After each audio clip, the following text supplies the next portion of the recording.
Bon, alors je vais reprendre un premier regard, c'était le premier aspect sur les cadres non linéaires pour ces équations quasi-linéaires scalaires.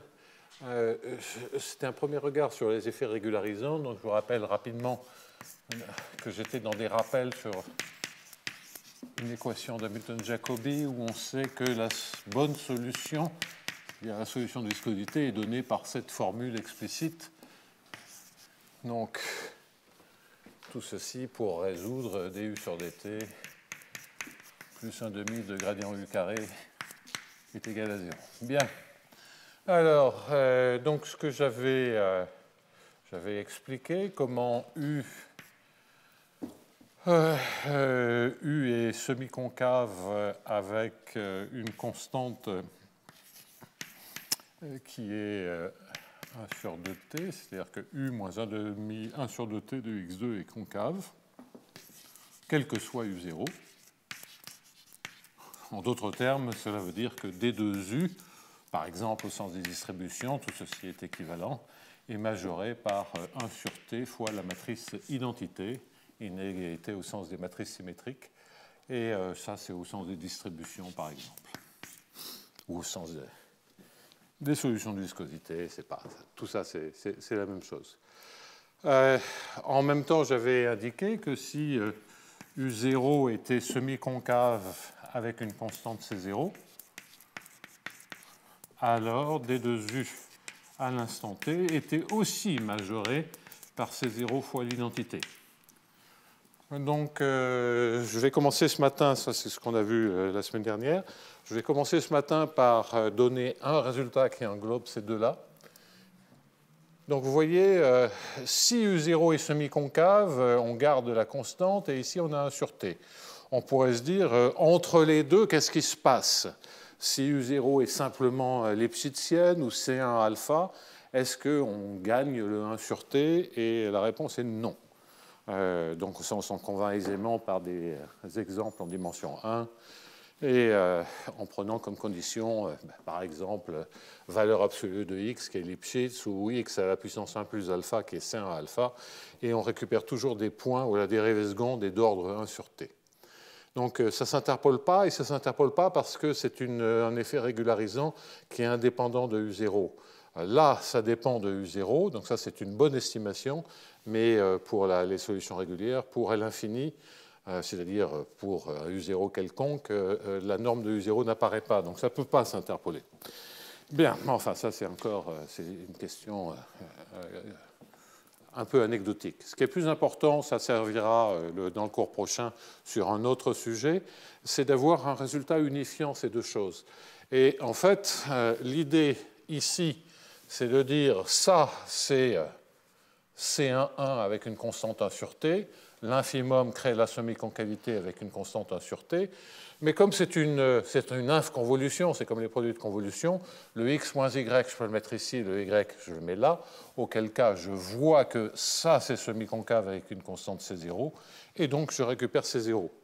Donc vous voyez, c'est soit je mets le x ici et j'ai le deuxième résultat, soit je mets le x là et j'ai le premier résultat. Bon, donc, si on veut avoir quelque chose qui unifie, il faut le mettre un peu des deux côtés. Et comment on fait ça? Eh bien, on dit que, a priori, tous les points qui sont ici sont les points dont la somme vaut x. Eh bien, donc, allons-y. On va dire que c'est l'inf de U0 de θx moins y, par exemple, plus 1 sur 2t de 1 moins θx, voilà la somme, et la somme plus y. Ben, c'est toujours vrai, c'est une autre manière de paramétriser l'ensemble des couples de points dans lesquels que je vais insérer là où il y a le carré et là où il y a U0, l'ensemble des points dans la somme vaut x. Et donc, et le θ, on va voir que ça c'est vrai, quel que soit θ dans 0,1.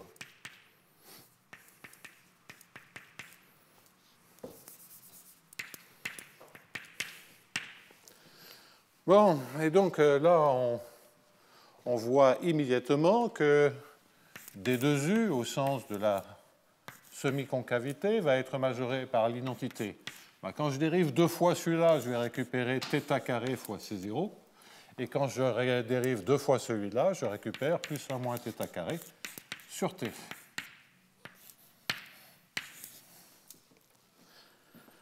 Bien, si c'est vrai, quel que soit θ, c'est vrai pour l'infimum. Et donc, je minimise par rapport à θ. Bien, faisons-le. Donc, il y a 2 carrés. Je veux dire qu'en minimum, la dérivée s'annule, pourvu qu'on trouve un θ qui est compris entre 0 et 1, bien sûr. Ça, on va le vérifier. En dérivant les 2 carrés, j'ai un 2 qui sort des deux côtés. Et je récupère θ, c'est 0, plus 1 moins θ, au sens de moins 1 moins θ sur t. Et donc, égale 0. Donc, en multipliant par t, ça fait θ, t fois C0 moins 1 moins θ. Et donc, vous voyez que θ est égal à, si je fais passer le 1, θ est égal à 1 sur 1 plus tc0. OK. Et maintenant, si je reporte là-dedans, ça me fait C0 sur 1 plus C0t au carré. Plus 1 moins θ, c'est T2 C0 carré sur T fois 1 plus TC0 carré. Et donc, vous voyez qu'il y a 1 plus TC0 qui se met en facteur, et ça me fait un résumé C0 divisé par 1 plus TC0. Donc, en fait, la réunion de ces deux résultats, c'est de dire que la dérivée seconde est majorée par C0, 1 plus TC0 fois l'identité. Et que le cas où on ne suppose rien sur U0, c'est grosso modo dire je prends C0 égale plus l'infini. Dans ce cas, ceci est vide, et C0 égale plus l'infini, ça me fait du 1 sur T. C'est le cas limite de ces inégalités. Bien. Alors, donc ça c'est bien gentil, mais si on s'intéresse à des équations qui ne sont pas exactement une équation aussi simple que celle-ci, je n'ai plus la formule, et donc je ne vais pas pouvoir me servir de la formule pour démontrer un résultat de semi-concavité. Donc je vais avoir besoin d'une méthode qui soit basée sur les équations de dérivées partielles, de façon à pouvoir l'étendre. Bien. Alors, auparavant, je voudrais faire une remarque sur les fonctions semi-concaves. C'est une remarque bien classique.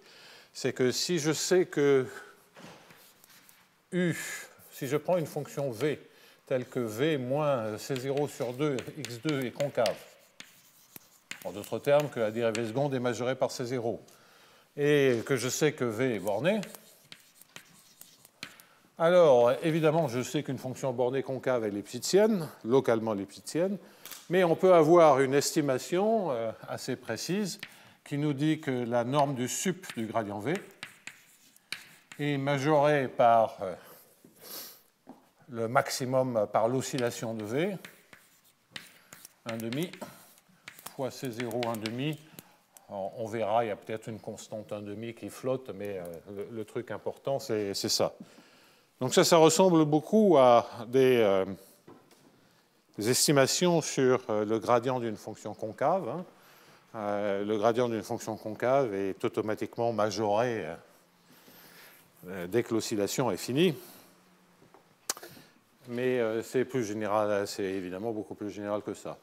Démonstration est une démonstration totalement classique qui, en fait, c'est la manière dont on prouve que la racine carrée de fonctions matricielles positives ou nulles et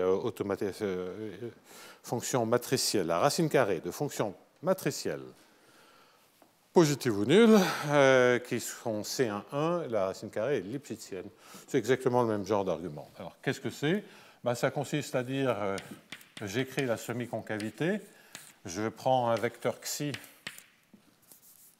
de norme 1, je prends un réel positif quelconque, et je dis que v de x moins lambda xi est inférieur à v de x, j'écris la dérivée, moins lambda gradient v de x scalaire xi,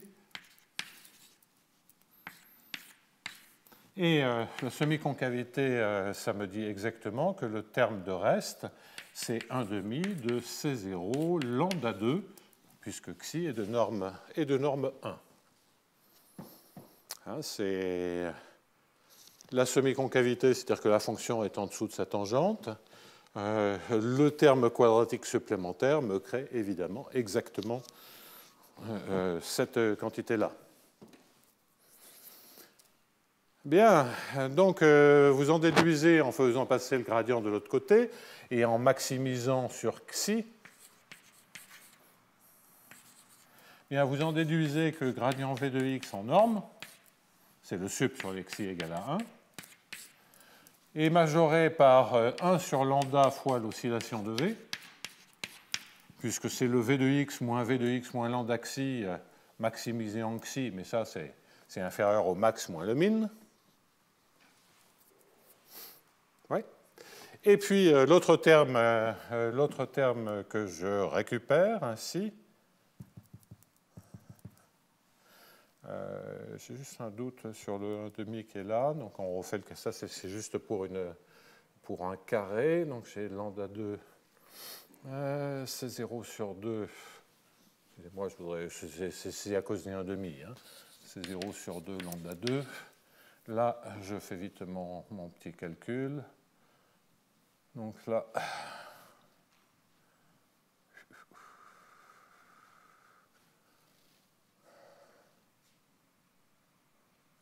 ouais, c'est ça. OK, donc 1 sur lambda oscillation de V plus C0 lambda sur 2.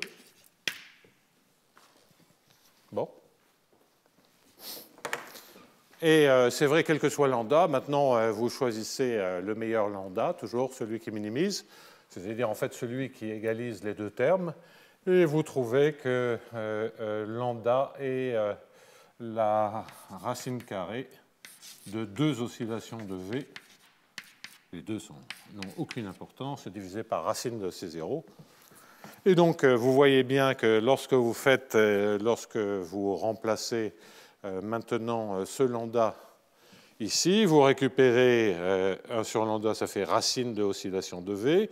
En haut, en bas, ça monte en haut pour le racine de C0. Donc j'ai ces deux termes-là qui sont là. Bon, alors maintenant j'ai 1 sur racine de 2 ici, j'ai 1 sur racine de 2 là aussi.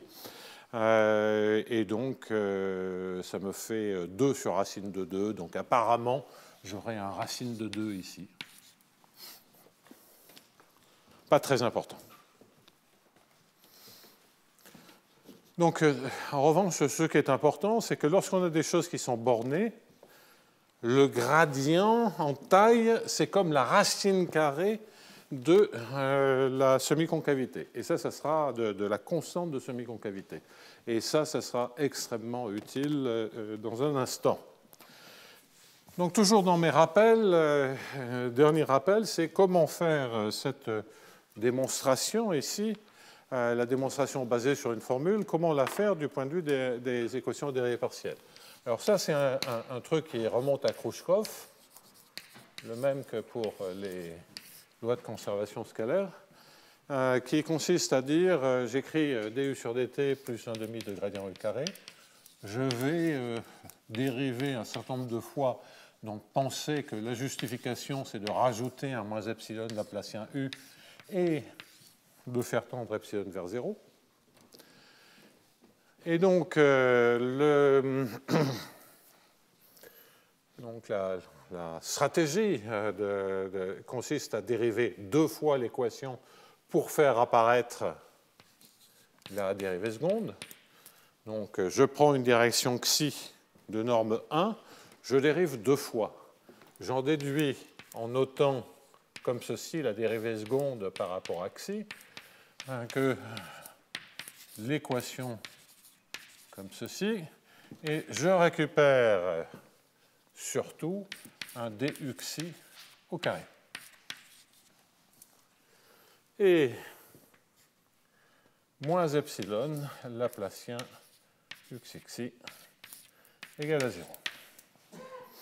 Et donc là, je voudrais appliquer le principe du maximum. Et donc, en un point de maximum, ça sera négatif ou nul. Ça vaudra 0. Et donc, je saurai que d sur dt du maximum plus quelque chose de positif est inférieur ou égal à 0. Donc déjà, ça me montre que la forme quadratique associée à d de u eh bien, est décroissante automatiquement. Puisque c'est positif, ça veut dire que d sur dt de uxxi, en un point de maximum, est inférieur ou égal à 0. Donc on en déduit déjà que d sur dt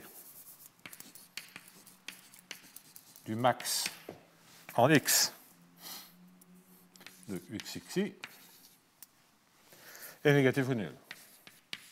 Bon.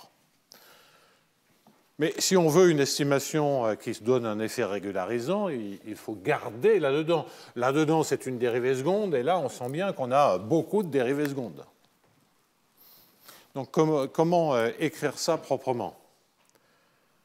Ça donne, là, juste ce qu'on démontre, c'est cette partie-là. Donc, si je veux faire mieux, il faut que je garde ce terme-là. Et donc, une stratégie, ce n'est pas exactement comme ça que Krouchkov organisait le truc, c'est d'introduire la fonction suivante, qui est le maximum sur tout l'exi est égal à 1 de uxxi.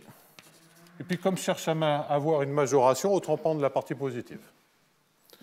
Donc, c'est un maximum en xi et c'est un maximum avec 0.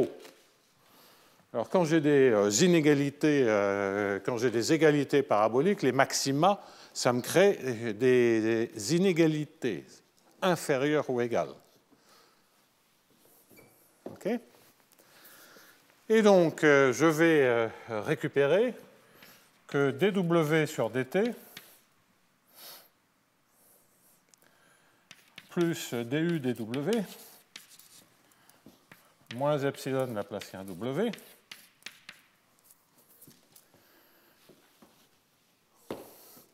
plus duxi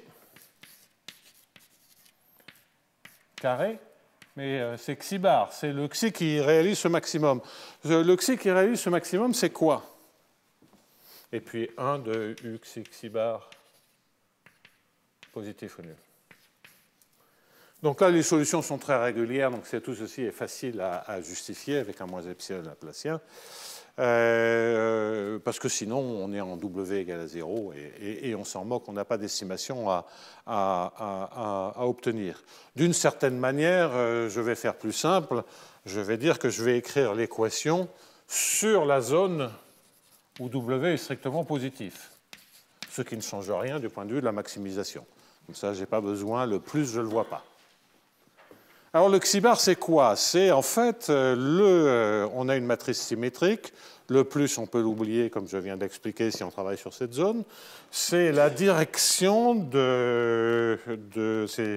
qui donne la valeur maximale à la forme quadratique associée à la dérivée seconde, qui est une matrice symétrique. C'est la plus grande valeur propre de la matrice hessienne. En d'autres termes, c'est un vecteur propre associé à la plus grande valeur propre de la dérivée seconde. Il n'y a pas forcément unicité. Et donc, lorsque j'écris duxi carré dans une base de vecteurs propres de la matrice hessienne, okay, c'est-à-dire que ça devient une matrice diagonale, et le duxi carré, à quoi il se résout? À quoi il se réduit? Eh bien, il se réduit à W2.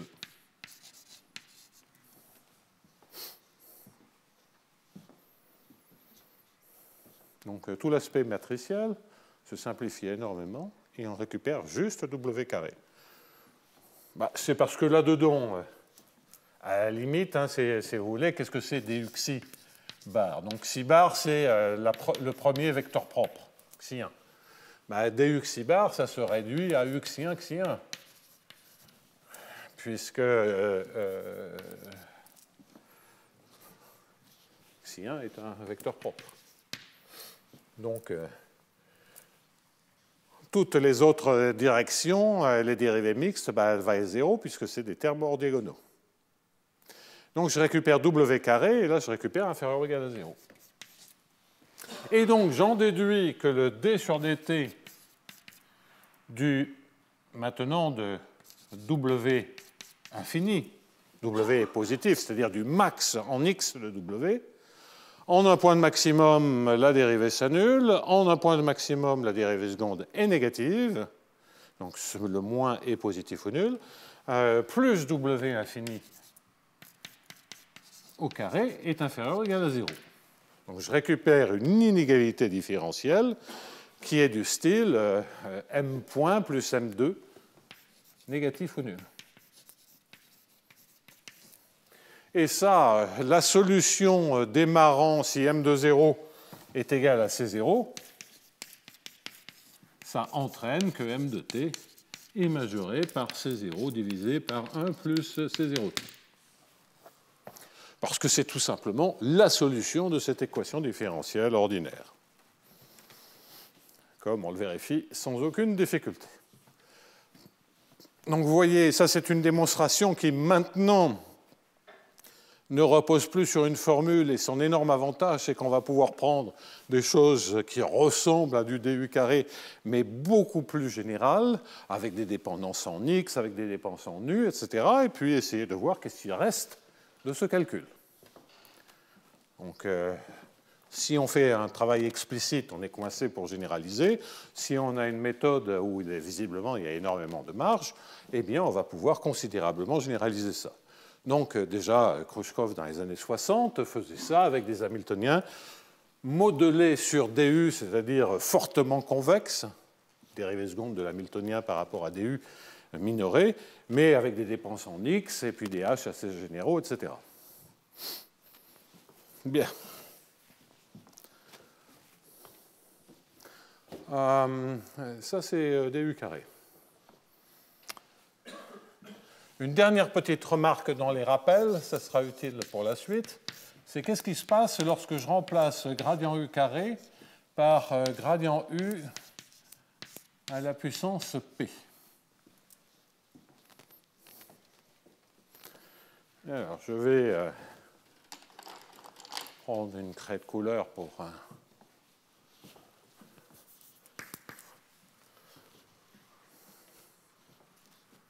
Ici, ce que je vais avoir, c'est 1 sur P' fois, et ici je vais avoir T, et je vais ensuite avoir X moins Y sur T à la puissance P'.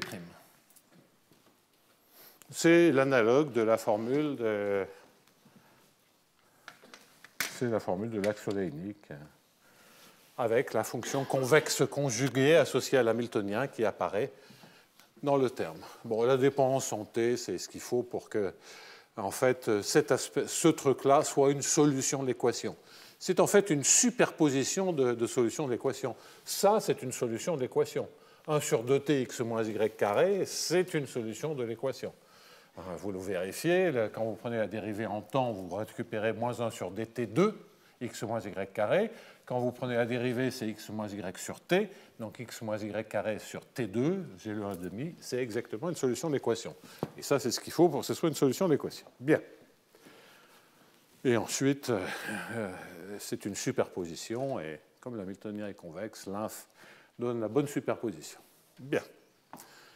Alors, qu'est-ce qu'on voit? On voit que si P est inférieur ou égal à 2,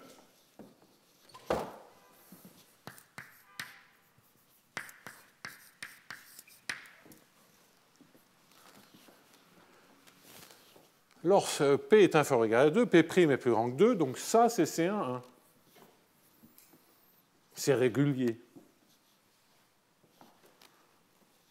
Donc, ce sera un peu plus compliqué en termes de semi-concavité. La dérivée seconde, ce n'est pas exactement 1 sur t, parce que les puissances de t sont un peu différentes. Mais vous voyez que je garde de la semi-concavité. Semi-concavité, OK.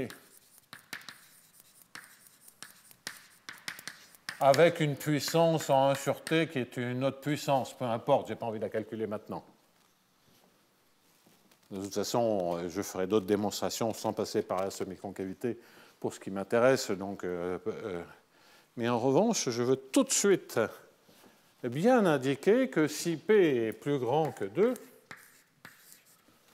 si P est plus grand que 2, le P' il est plus petit que 2. Donc ici, vous avez comme une puissance, c'est comme si vous regardiez xi, une valeur absolue de xi, mais à la puissance P', et que vous regardiez la régularité de ceci. Et P' est compris entre 1 et 2. Ça, c'est juste Cp'. C'est-à-dire C1 alpha avec alpha égale P' moins 1. Ce n'est pas C1,1. Donc ce n'est pas semi-concave. Et donc il n'y a aucun espoir que la solution soit semi-concave. Donc quand l'hamiltonien devient surquadratique, ce genre de semi-concavité est faux. Alors il y a une chose qui remplace la semi-concavité, mais c'est un peu plus compliqué.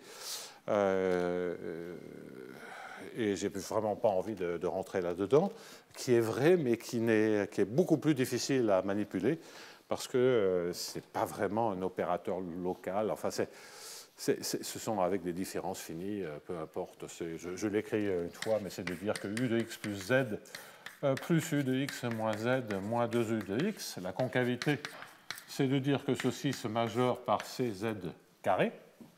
Et lorsqu'on est avec des P qui sont plus grands que 2, des P' qui sont plus petits que 1, vous avez quelque chose de comparable avec ici 1 plus alpha, et le alpha est en fait P'. Donc c'est ça qu'on récupère comme information. Mais ça, c'est une information qui est plus délicate à manipuler.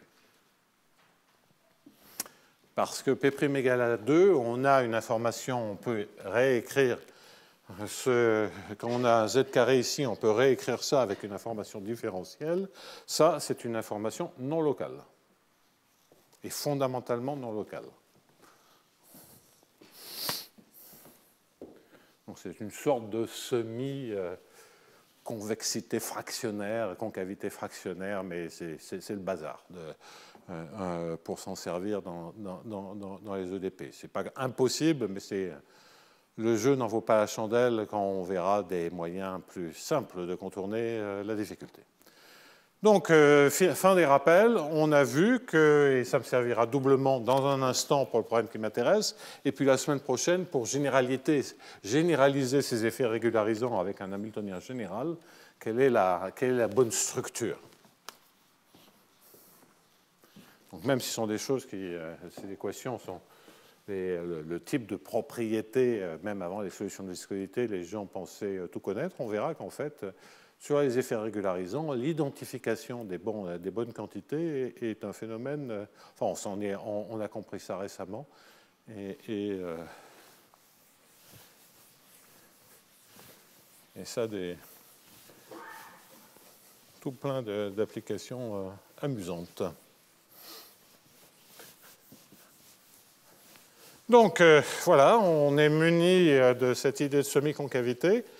Et on va s'en servir tout de suite pour l'exemple que j'avais mentionné, qui consistait à dire quand je prends Burgers plus l'équation d'Hamilton-Jacobi, qu'est-ce qui gagne? C'est Burgers ou l'équation d'Hamilton-Jacobi? J'ai déjà annoncé que c'était l'équation d'Hamilton-Jacobi, mais on a aussi vu que si on écrivait formellement une estimation sur le gradient, qui est trivial dans l'équation d'Hamilton-Jacobi et qu'on le faisait pour cette équation double, eh bien, ça semblait ne pas marcher du tout, et même on pouvait imaginer qu'il y avait explosion. Et en fait, ce que je vous ai dit, c'est qu'il y avait d'abord explosion de la dérivée seconde, ce qui fait que le calcul sur la dérivée première n'est pas justifié, et que donc on ne peut pas conclure qu'il y a explosion de la dérivée première, parce qu'en fait, elle n'explose pas. Ça vaut mieux parce qu'elle n'explose pas. Bien. Alors donc, je commence par l'exemple que je vais traiter à fond avant de généraliser. Alors tout de suite pour vous dire que dans un premier temps, je vais me servir de la semi-concavité. Dans un deuxième temps, je ferai les Hamiltoniens généraux et je donnerai une autre approche l'approche sur la semi-concavité. C'est en fait des choses qu'on avait observées il y a très longtemps avec Mariko Arizawa, qu'on n'a jamais écrites. Et bon, pour toutes sortes de raisons, y compris les problèmes de santé de Mariko. Et en fait, ce que je vais vous raconter par la suite, c'est comment on peut faire autrement, plus simplement, de manière plus générale. Et déjà, sur l'approche de Mariko, je vais rajouter quelques... On avait introduite avec Mariko, je vais rajouter quelques éléments. Alors, je vais commencer donc par cet exemple du sur dt. Je vais mettre tout de suite dans un cube périodique de RD, plus 1/2 de gradient U carré. Étant entendu que lorsqu'on aura besoin de justifier, on rajoutera un moins epsilon laplacien. Mais qu'il suffit de faire les calculs comme je l'ai fait là précédemment. Et je sais que j'ai des bornes à l'infini.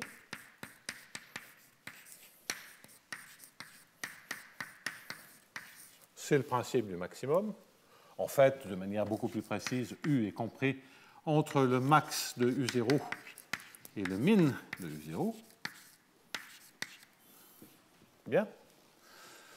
Je suis dans un cube périodique et le U0 est au moins continu.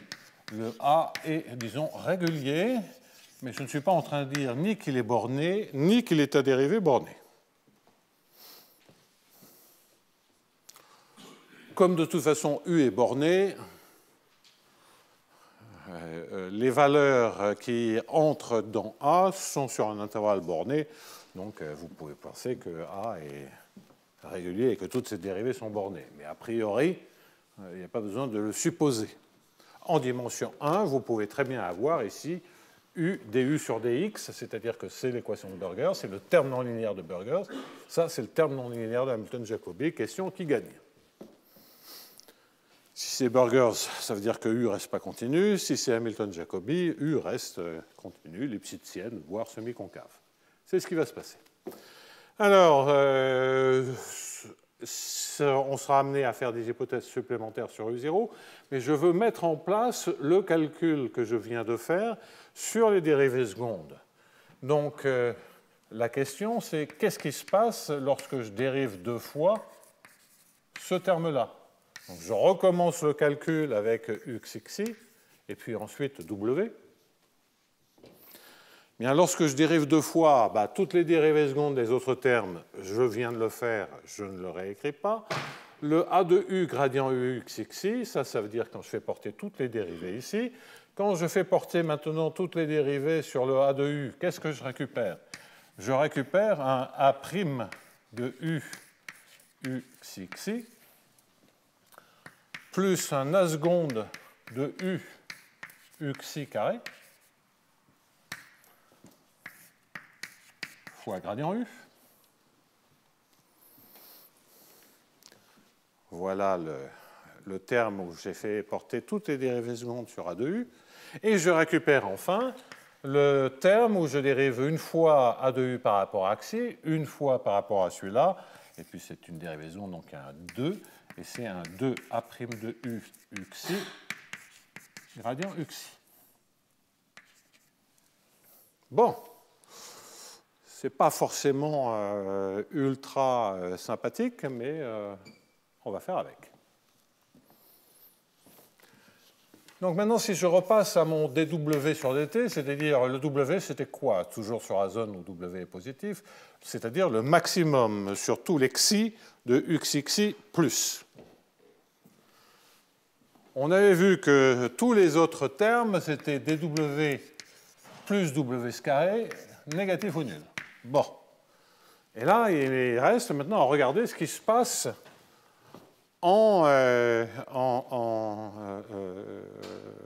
sur tous les termes supplémentaires qui viennent de A de U gradient U. Vous voyez que il y a un terme, oui, j'ai oublié le terme gradient U, gradient W. Si je n'ai pas encore pris le maximum, j'ai gradient U, gradient W. Voilà. Donc ici, vous allez rajouter A de U, gradient UXXI, bah, c'est gradient W. W, c'est essentiellement UXXI, enfin pour le pire, pour le meilleur ou le pire. Qu'est-ce que vous récupérez A' de U UXXI gradient U?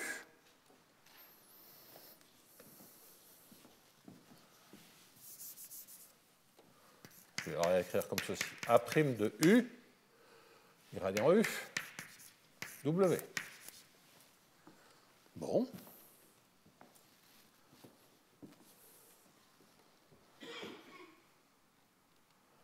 Et là, c'est quoi? Gradient UXI, c'est le même calcul que tout à l'heure.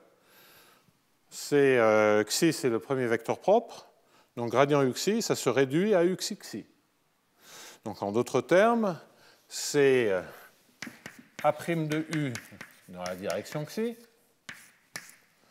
fois W fois UXI.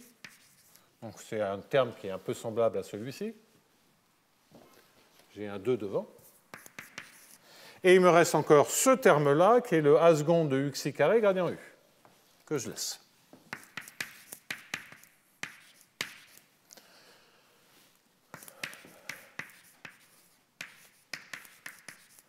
Et tout ça, c'est négatif ou nul.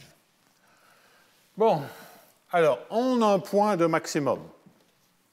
Qu'est-ce que je peux faire?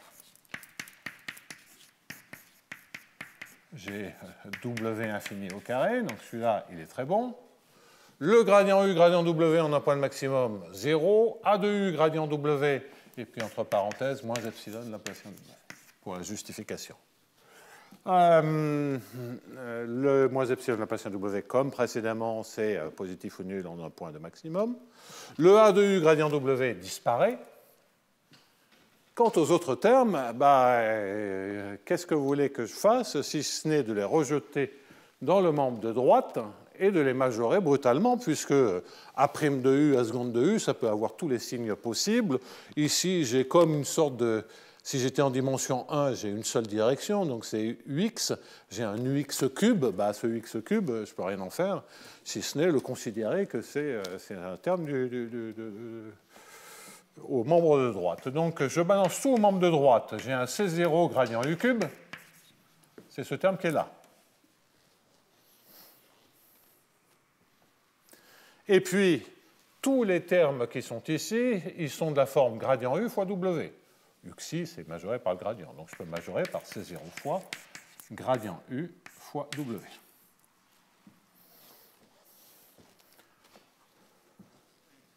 Donc ici, je mets la norme à l'infini. Ici, je mets la norme à l'infini. Et ici, je mets la norme à l'infini.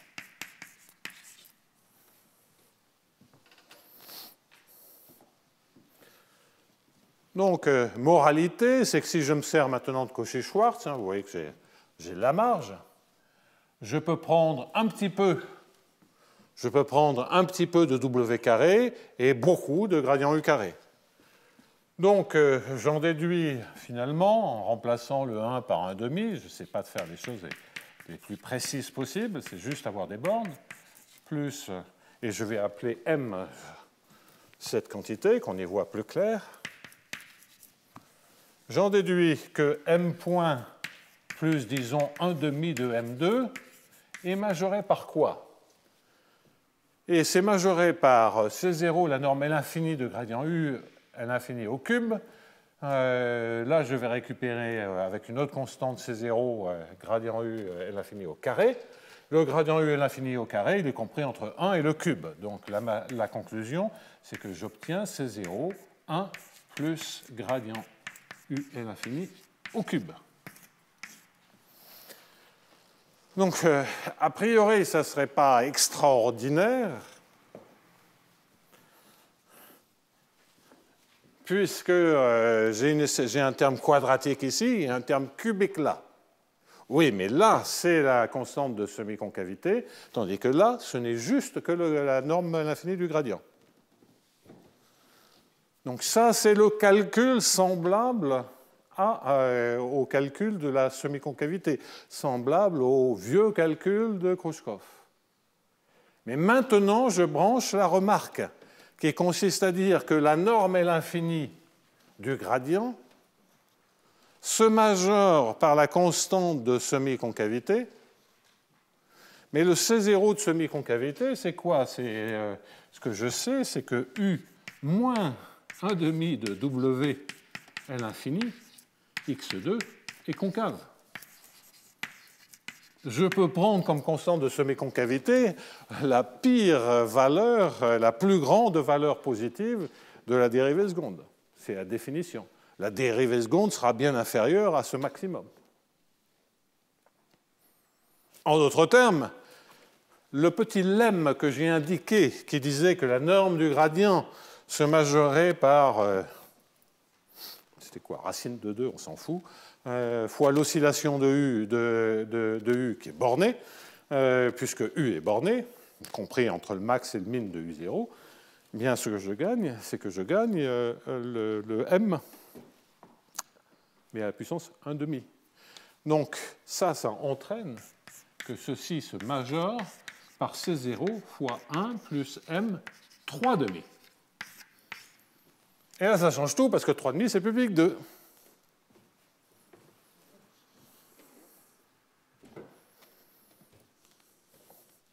Et donc, j'en déduis que M point...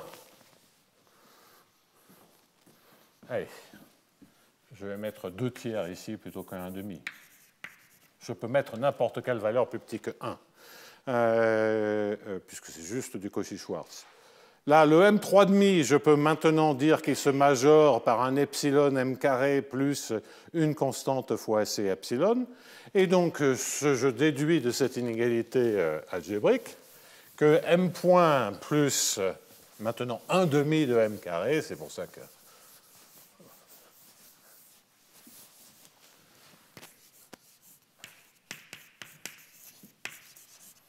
est inférieur à une constante C0. Parce que la différence entre 2 tiers et 1 demi, qui doit être un sixième de M carré, me suffit à absorber les grandes valeurs de M, et les petites valeurs de M et les valeurs bordées de M sont majorées par C0.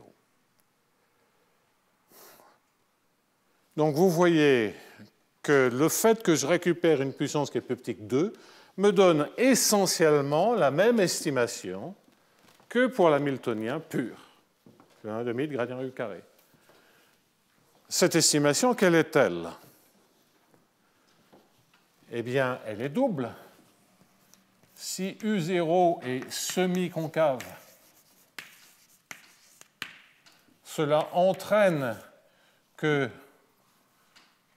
je peux simplement dire que M est majoré par le W, par le M0, qui est fini. C'est la constante de semi-concavité de U0. Plus C0 fois T. Donc il y a propagation de la semi-concavité et éventuellement la constante de semi-concavité croît, mais sur un intervalle borné, elle reste bornée. Et si U0 est simplement continu, eh bien je vais en déduire que donc on peut intégrer ceci, mais le démarrage en 0 est bien du C1 sur T. En tout cas, ça c'est vrai, c'est un CT, ça sera vrai si quel que soit T appartient à 0 grand T, lorsque je me fixe un horizon grand T. Une fois pour toutes, je vais prendre un horizon grand T fini, fixé. Et je travaille sur 0T. Donc, comme ça, je ne me fais pas de soucis. Ce n'est pas juste 1 sur T la solution de ça à cause de la constante. Je n'ai pas envie de faire les calculs explicites de cette équation différentielle ordinaire, on n'en a pas besoin.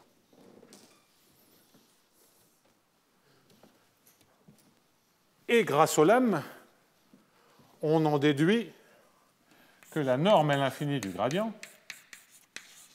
Si c'est semi-concave, ben ça entraîne que c'est Lipschitz. Donc là, c'est gagné. Et cela entraîne aussi que la norme est l'infini du gradient est majorée par C sur racine de T. Ça aussi, c'est une information importante. Ce n'est pas que ce soit la racine carrée, c'est que ce soit une puissance de T qui soit intégrable. Ah, donc là, on a obtenu des vraies estimations a priori qui montrent que déjà, en termes d'explosion, c'est Hamilton-Jacobi qui gagne. Il n'y a pas de discontinuité de U qui apparaissent, en tout cas lorsque j'ai pris A de U gradient U et 1 demi de gradient U carré. Et que c'est parce qu'on regarde le terme, les dérivées les plus importantes, c'est du gradient U, là c'est du gradient U carré, c'est ça qui gagne. Mais enfin, bon, ce n'était pas tout à fait évident, parce que lorsqu'on regardait le long des caractéristiques, on avait l'impression que le UX a explosé. Mais pour écrire ça le long des caractéristiques, il faut des dérivées secondes. Alors pour les lois de conservation, il n'y a pas de contradiction. Mais là, il y en a une qui est assez vicieuse, puisque en fait, les dérivées secondes explosent, et quand elles font ça, ça préserve quand même des bornes de gradient. Donc l'intégration le long des caractéristiques ne donne pas la bonne information. L'intégration formelle le long des caractéristiques ne donne pas la bonne information.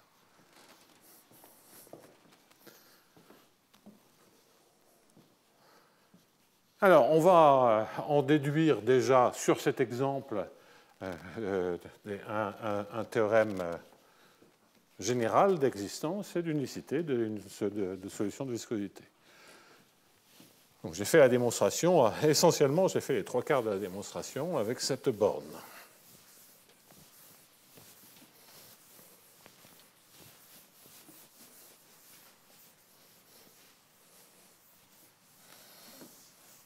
Et donc, théorème, donc pour cet exemple, il existe une unique solution de viscosité qui est continue en x étant, telle que, et ça j'en ai besoin pour l'unicité, telle que gradient U à l'infini soit majoré par C sur racine de t.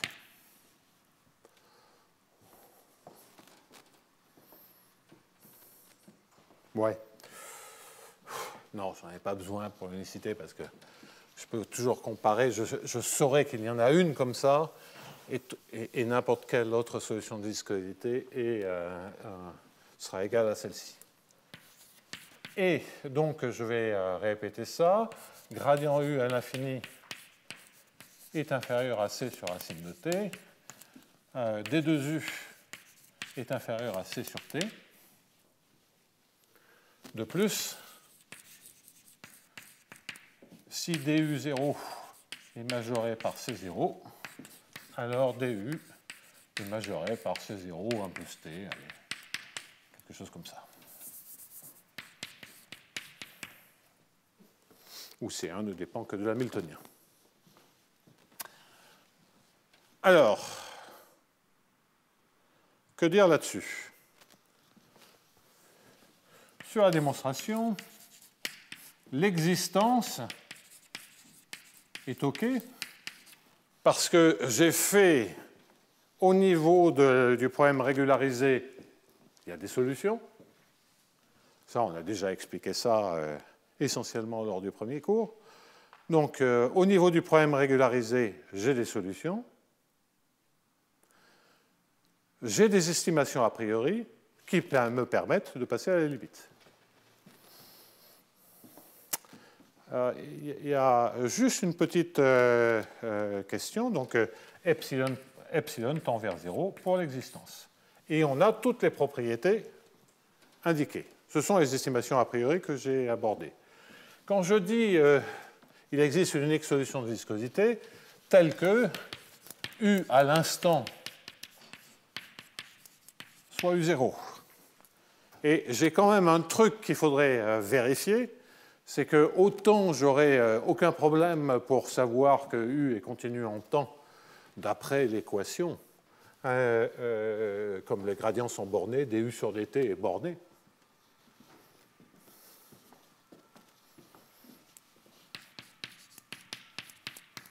Donc, je peux même mettre ça, plus ut dans l'infini est majoré par c sur racine de t.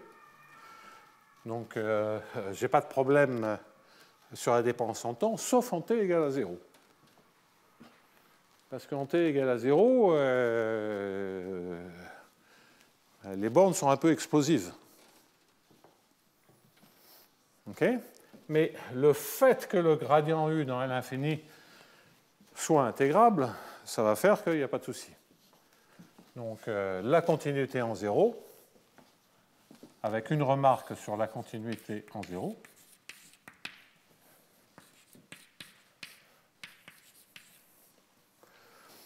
Dans lequel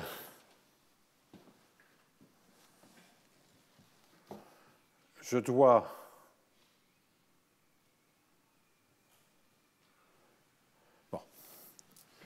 c'est un peu plus sophistiqué que ça. Parce que si je me sers juste du gradient U carré, je vais juste savoir que le du sur dt est majoré par du 1 sur t. D'accord? Donc ça, ce n'est pas suffisant. Bon, alors, il faut faire un tout petit peu autrement. Ce qu'il faut dire à ce moment-là,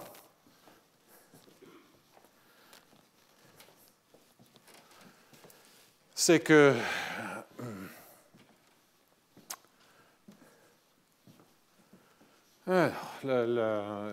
comment faire l'argument le plus simple? C'est de se dire, je ne vais pas me servir de du sur dt, je vais me servir de du sur dt plus 1/2 de gradient U carré.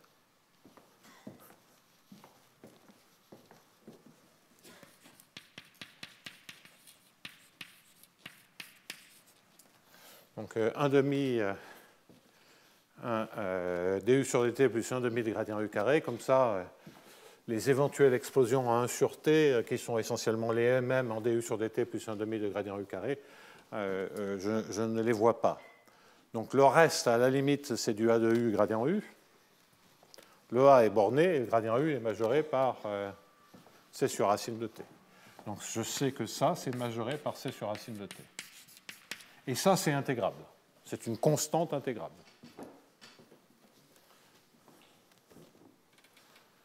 Donc ce que ça entraîne, c'est que vous pouvez démontrer la borne. OK. Donc je réécris les choses proprement.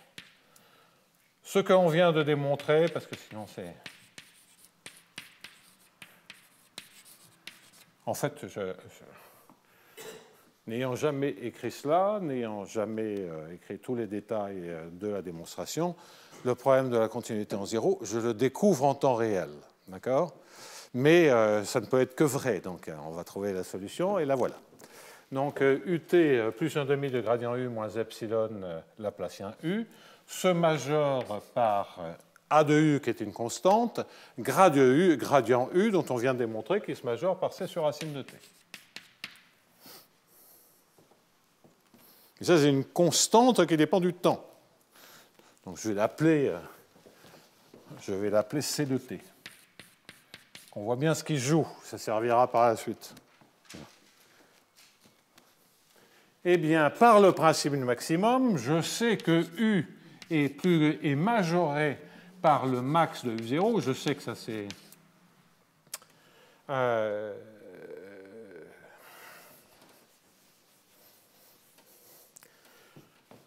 Donc, en d'autres termes, U moins, et je vais baptiser A de t égale l'intégrale de 0 à t de C de S ds, que lorsque ça me fait du 2c racine de t, ça. Hein.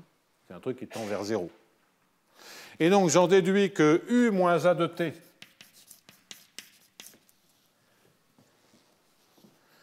est plus petit que la solution que je vais baptiser de V, de Vt plus 1/2 de gradient V carré moins epsilon laplacien V égale à 0 avec V à l'instant initial égale U0, parce que simplement j'ai retranché la constante et j'ai une inégalité et qui est inférieure à U plus AT. C'est juste le principe du maximum. D'accord? Donc, en d'autres termes, U est majoré par V plus AT. Et minorer, j'aurais dû... Ça, c'est toujours la même chose. Hein. C'est le principe maximum. Mais maintenant, je sais ce qui se passe parce que je sais tout sur les équations de Hamilton-Jacobi. Je passe à la limite, donc c'est vrai aussi pour epsilon égale à 0. Où V est la solution de Vt plus 1 demi de dV carré égale à 0. V en t égale à 0 égale U0. Et ça, je sais que c'est lipschitien en temps. Donc on voit que effectivement U converge uniformément vers U0, mais pas nécessairement de manière lipschitzienne, c'est-à-dire que la différence entre U et U0, c'est pas forcément C fois T, n'est pas forcément majorée par C fois T. En tout cas, la borne que j'obtiens, c'est C fois racine de T. Mais ça suffit pour dire que j'ai bien la continuité en T égale à 0. Donc vous voyez, ce que j'ai fait, c'est que j'ai gardé tout le terme non linéaire. Dans un premier temps, je me disais, bon, ben, je regarde juste UT. Mais si je regarde juste UT, c'est dangereux.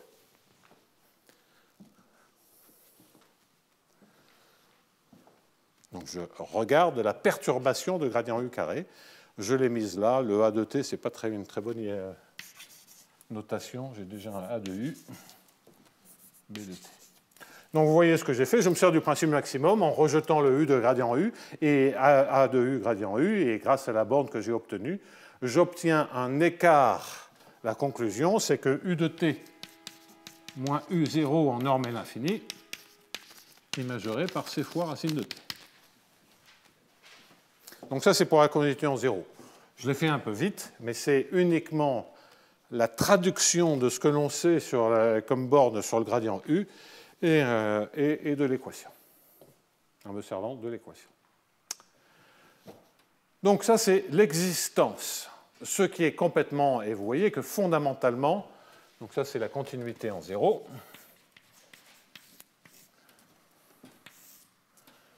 Fondamentalement, ce sont les bornes que j'ai établies précédemment grâce à la technique consistant à dériver 2 fois l'équation, qui est totalement naturelle puisque c'est grâce aux formules qu'on connaissait à la fin des années 50, l'axe Oleinik, et aussi bien l'axe que Oleinik avait observé au niveau de par exemple en dimension 1, parce qu'ils s'intéressaient aux lois de conservation scalaire, ils avaient remarqué qu'effectivement, au lieu d'avoir la semi-concavité, on descend d'un cran, on prend la dérivée, on a une semi-lipschitzianité, et UX est majoré, et ça, c'est exactement la semi-concavité qu'on lit sur la formule. Et ça, c'est la traduction EDP de l'utilisation d'une formule. Alors, reste l'unicité.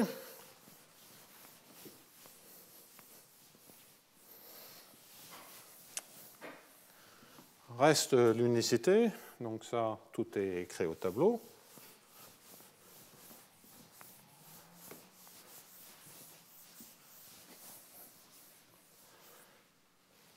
Donc je vais écrire le principe de l'unicité parce que les détails, c'est vraiment, il faut s'y connaître. Il faut connaître un peu plus les solutions de viscosité pour voir que ce que je vais dire est raisonnable.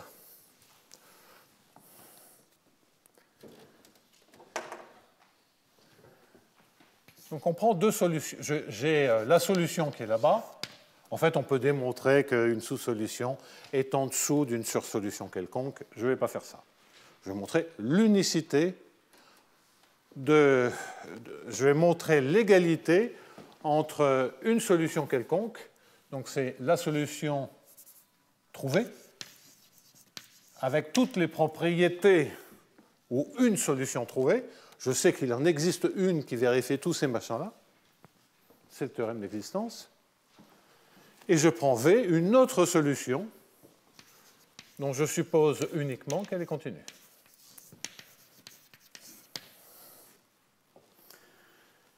Et j'observe que du sur dt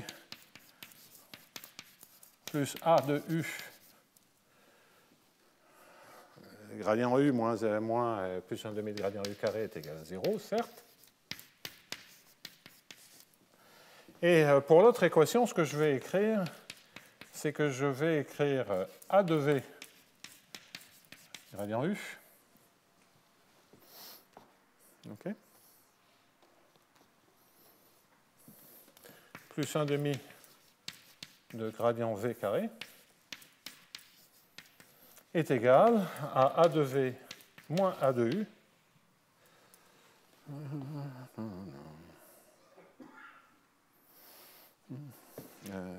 est-ce que c'est ça que je veux faire? A de V moins A de U gradient U. Et il me manque quelque chose. C'est pas comme ça que je vais écrire les choses. Plus je veux ensuite écrire gradient V moins U. Et là, j'imagine que c'est de A de V que je veux mettre. Voilà. Regardons. Donc A de V gradient U, moins A de V gradient U, plus A de V gradient V. Donc ça, c'est bien correct. OK. Donc, d'une certaine manière, si j'écris, j'aurais dû écrire ceci, mais lorsqu'on raisonne avec des solutions de viscosité, il vaut mieux penser à des équations comme ceci. Mais bon, peu importe. du moins, d de u moins v sur dt, plus 1 demi de gradient u carré moins 1 demi de gradient v.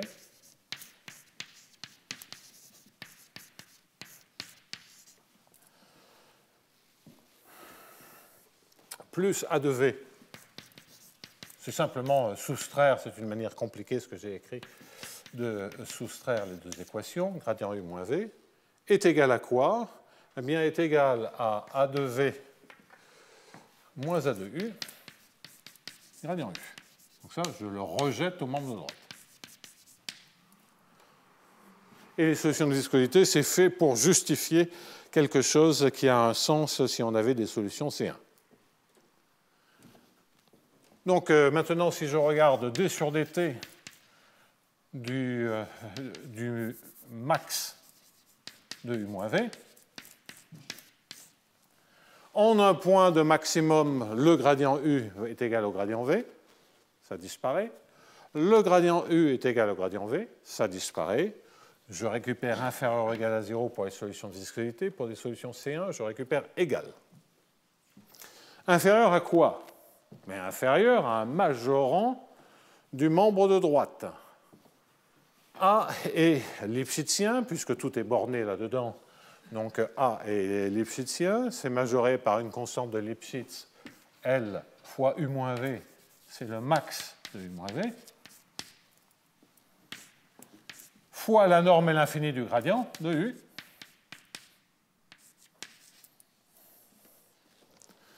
Et donc, si j'appelle ceci petit m, j'ai que m point est inférieur à L fois m, L c'est une constante, gradient U à l'infini. Gradient U à l'infini, ça se majore par C sur racine de t. Donc je récupère que m point est majoré par C sur racine de t fois m.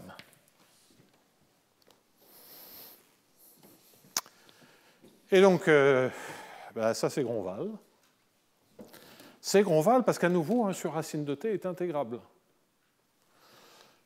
En effet, cela vous dit que log de m point est majoré par c sur racine de t, et que donc m de t est inférieur à m de 0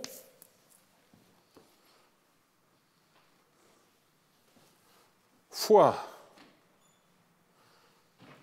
l'exponentielle de c fois racine de t. Grosso modo, c'est un truc comme ça. Il faut intégrer 1 sur racine de t, donc ça me fait du racine de t. Et puis, bon, c'est désigne diverses constantes indépendantes de tout ce qu'on veut. Donc il y a un 2 entre ce C-là et celui-ci. Donc ça nous dit que la norme à l'instant t de u de t moins une solution quelconque v de t en norme L infinie est majorée par la norme de u0 moins v de 0, la condition initiale, fois exponentielle c racine de t. En particulier, si u0 est égal à v0, on a que u est égal à v. Donc je récupère bien que j'ai un semi-groupe de contraction, à vrai dire.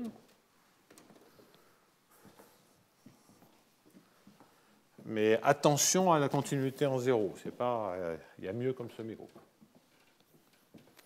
En tout cas, si on passe par les dérivées secondes.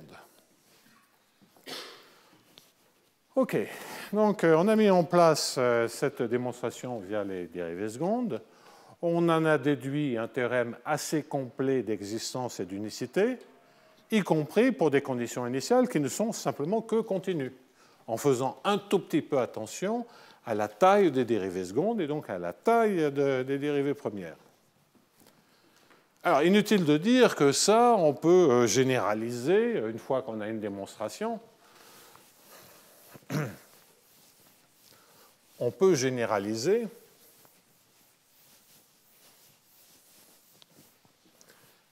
donc ce qui est... C'est toujours OK, ça. Généraliser, c'est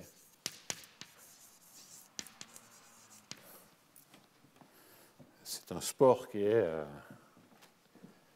facilement accessible. On a une démonstration. En fait,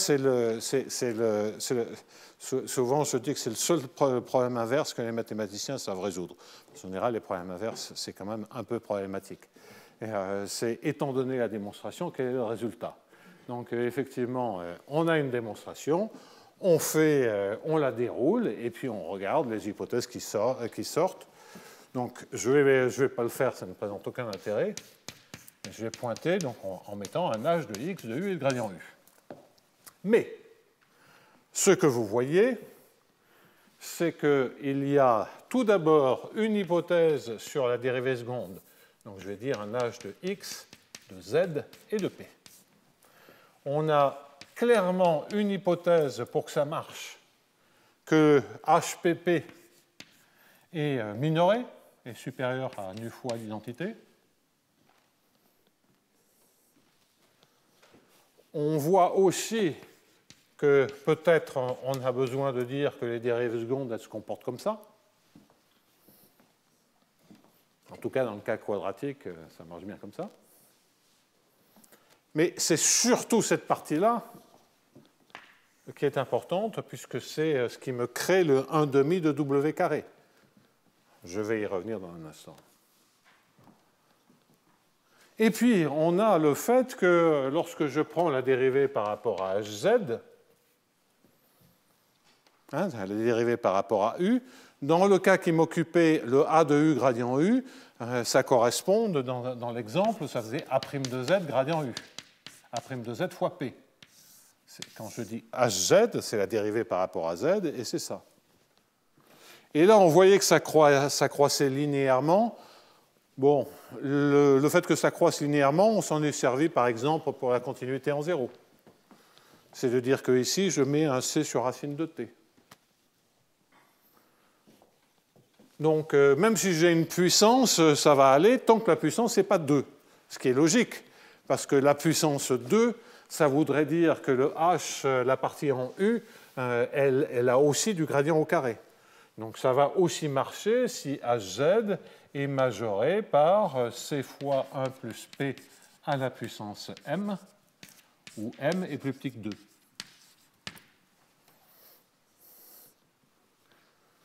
Bon, je ne fais pas les démonstrations complètes, je généralise pas mal. Déjà, je travaille de manière un peu plus intelligente, mais c'est assez logique. L'estimation cruciale, c'est l'estimation de la dérivée seconde. Et dans l'estimation de la dérivée seconde, on voit bien qu'il y a un mélange entre ces hypothèses-là sur Hz, mais il y a aussi une hypothèse sur HZZ.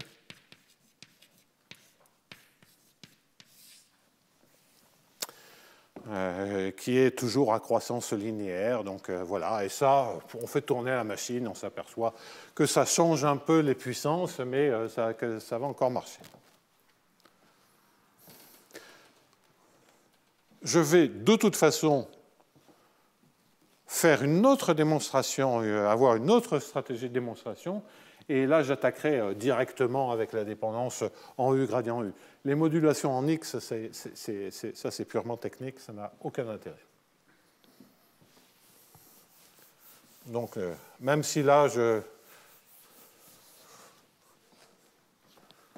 Donc je mets tout ça un peu entre guillemets parce que il y a des trucs qui sont assez poussés là-dedans, mais il y a des trucs qui ne servent pas nécessairement. Bon, donc je passe.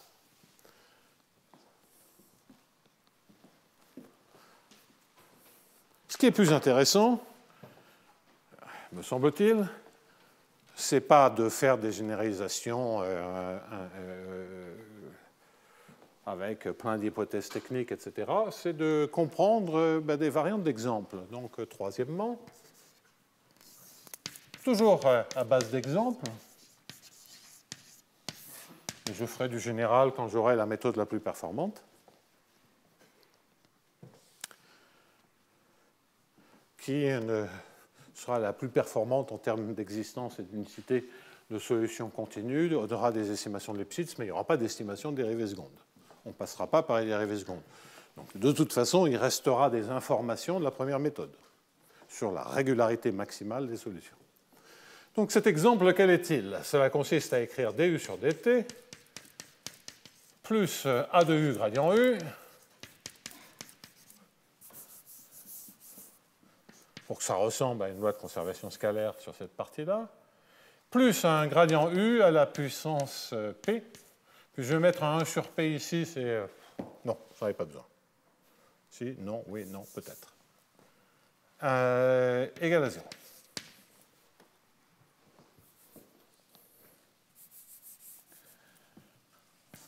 Si je prends p plus grand que 2, ça ne marche pas. La méthode ne marche pas. Ne peut pas marcher. Ça, c'est ce que j'ai expliqué tout à l'heure, puisque de toute façon, si je prends a égale à 0, les solutions ne sont pas semi-concaves. Donc, j'ai aucun espoir d'obtenir une majoration sur les dérivées secondes. Donc, ça démarre mal. On teste le résultat qu'on vient d'obtenir et la méthode que l'on vient d'obtenir. Donc, j'avais p égale à 2. Je prends p plus grand que 2, ça ne marche plus. Quid de p compris entre 1 et 2? Alors là, c'est OK. Et on va rapidement regarder les puissances qui sortent. Quid de p égale à 1? Bon. Alors donc, faisons une remarque. Alors pour p égale à 1, eh bien, c'est complètement différent. Parce que c'est a de u qui l'emporte. Donc p égale à 1, c'est ux explose en temps fini.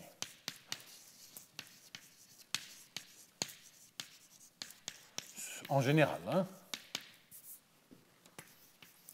Ça dépend de la condition initiale, ça dépend du A. Si je prends A égale à 0, non. Donc il faut que le A soit non linéaire. Mais ça dépend aussi de la condition initiale. Si je suis en dimension 1 et que je regarde ça, si la donnée initiale est croissante, tout se passe bien, parce que c'est un cadre de régularité des lois de conservation. Et de rajouter la partie d'Hamilton-Jacobi, ça marche pareil. En revanche, si U est décroissante, on va voir que ça ne marche plus. Donc, comment s'en convaincre? Je regarde du sur dt plus u du sur dx plus ux moins epsilon uxx. Comme ça, tout ce que je raconterai sera justifié. Et je prends une fonction, une condition initiale qui est décroissante. OK ?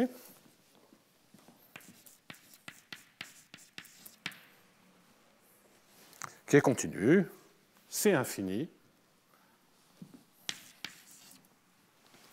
Bon, alors évidemment, si je suis en périodique décroissant, c'est un peu trivial. Donc là, maintenant, je vais tricher, je vais me mettre sur la droite réelle pour qu'on voit les choses. Comme de toute façon, il y a propagation à vitesse finie, même dans un grand domaine périodique, les phénomènes peuvent être casés, mais c'est ultra technique, je ne vais pas là-dessus.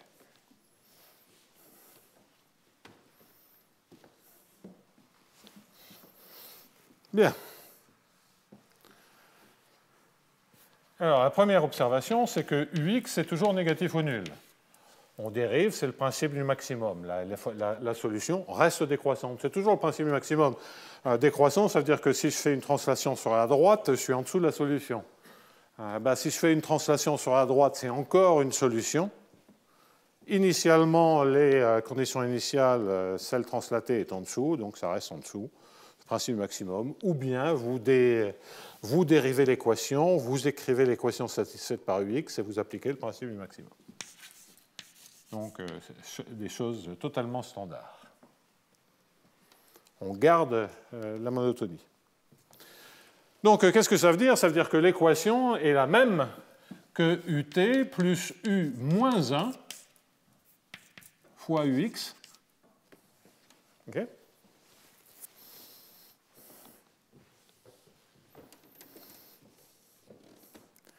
Et que moins epsilon du xx, et que cette équation, si je me sers un grand mot de l'invariance galiléenne, c'est la même que l'équation de Burgers. Qu'est-ce que ça veut dire se servir de l'invariance galiléenne?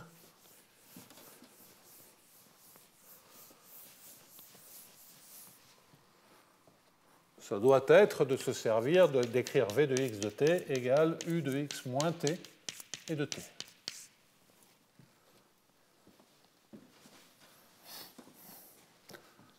Ça, quand je dis ça doit, c'est à cause, est-ce que c'est le plus, est-ce que c'est le moins, mais ça doit être ça. Si j'écris dv sur dt, vt c'est égal à ut moins ux. Et vx c'est égal à ux.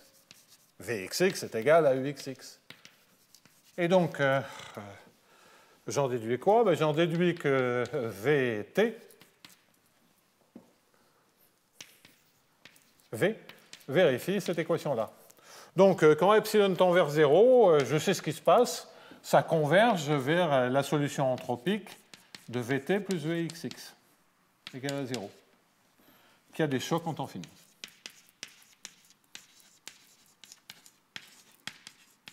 C'est-à-dire que Vx explose en temps fini. Mais si Vx explose en temps fini, ça veut dire aussi que U explose en temps fini.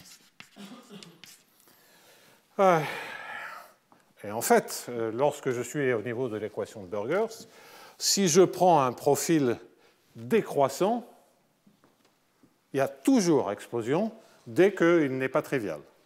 Donc, inférieur ou égal à 0, non U0x, et U0 non constante.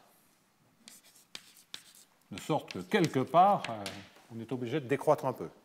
Et dès qu'on décroît un peu, dès qu'on a deux valeurs, l'une au-dessus de l'autre, mais celle qui est au-dessus de l'autre étant à gauche, les propagations font que la valeur de gauche rattrape la valeur de droite et crée un choc. Donc c'est inévitable. Et c'est générique. Hein,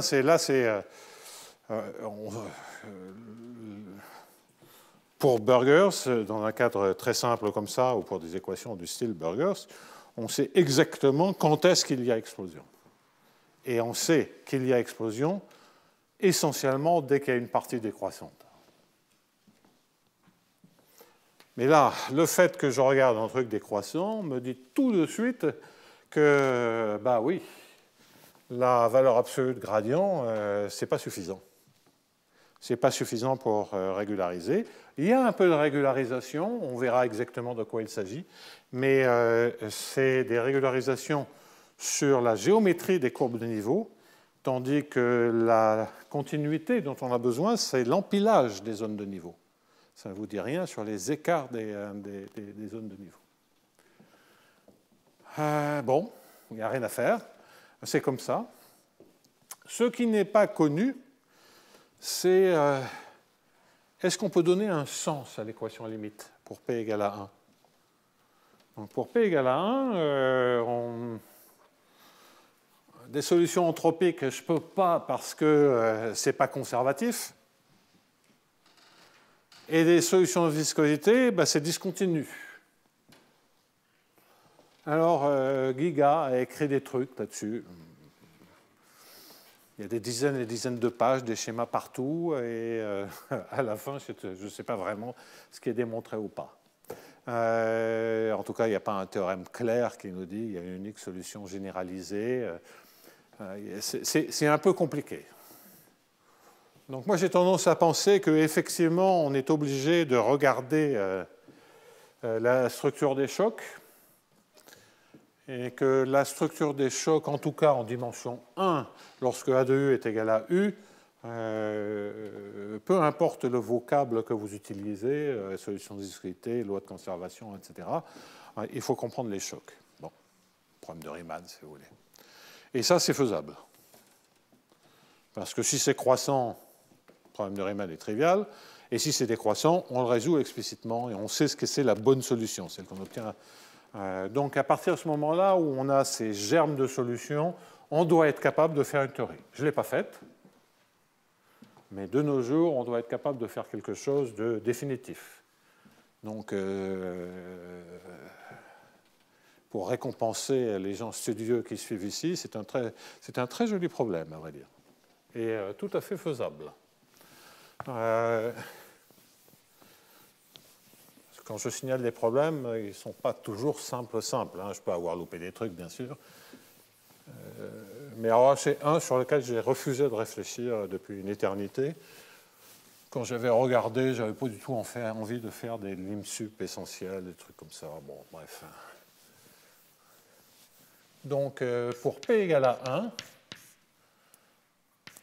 et à nouveau, on va prendre un exemple. Et de écrire conservatif ou non conservatif, à mon avis, ce n'est pas ça le problème. Hein. Puisque de toute façon, ça, ce n'est pas conservatif. Plus intégrale de Ux, plus valeur absolue de Ux égale à 0. Théorie globale. Existence, unicité, notion. Notion, existence, unicité.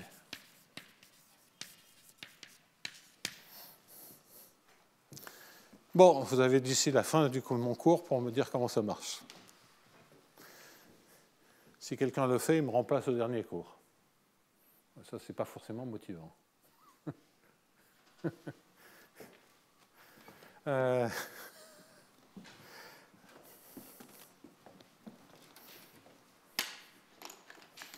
Et honnêtement, je suis sûr que c'est faisable. Bon, alors donc, P égale à 1, on lui a tordu le cou. En tout cas, ça ne marche pas, il y a des chocs. P plus grand que 2, la méthode s'effondre. Reste le cas P plus compris entre 1 et 2.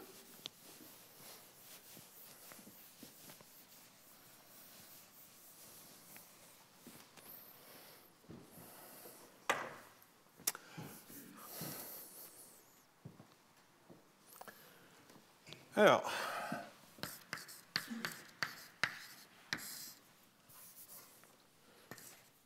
si je regarde directement le M qui est le max en X, X xi de U xi xi, éventuellement au niveau régularisé, plus X est de T, donc c'est un M de T. Je récupère que M point plus est inférieur. Ce que j'ai fait de l'autre côté, ça ne change rien si j'ai toujours A de U gradient U. Donc, qu'est-ce que j'ai fait?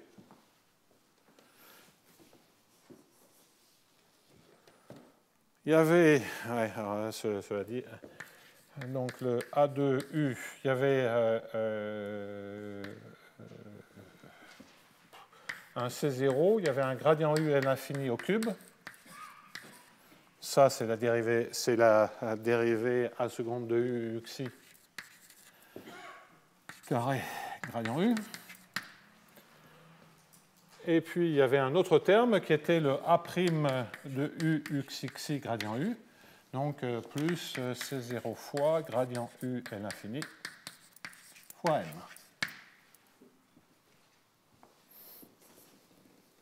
Bon. Mais le M carré, lorsque je prends le gradient U puissance P, il faut faire un tout petit peu attention. Donc, j'ai maintenant un gradient U à la puissance P. Et je dois regarder quel est le terme de dérivée seconde. Le terme de dérivée seconde, quel est-il? Ça va être, grosso modo, gradient U au point du maximum à la puissance P-2, parce que je dérive deux fois. Éventuellement, ici, j'ai un U strictement positif, parce qu'il y a des constantes qui flottent avec des P et des trucs comme ça, fois M carré.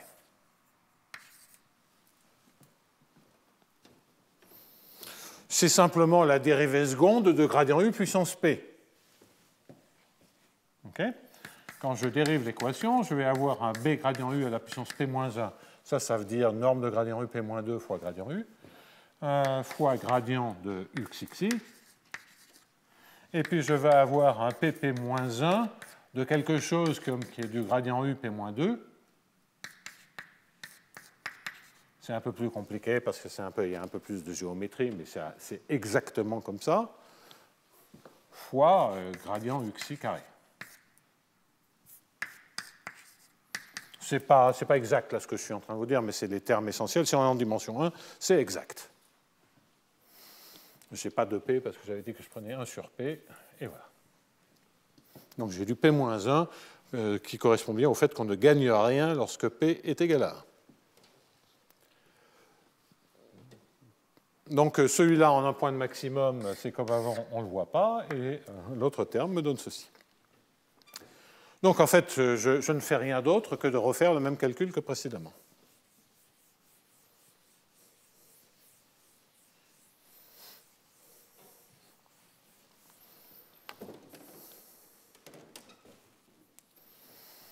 OK. Bon.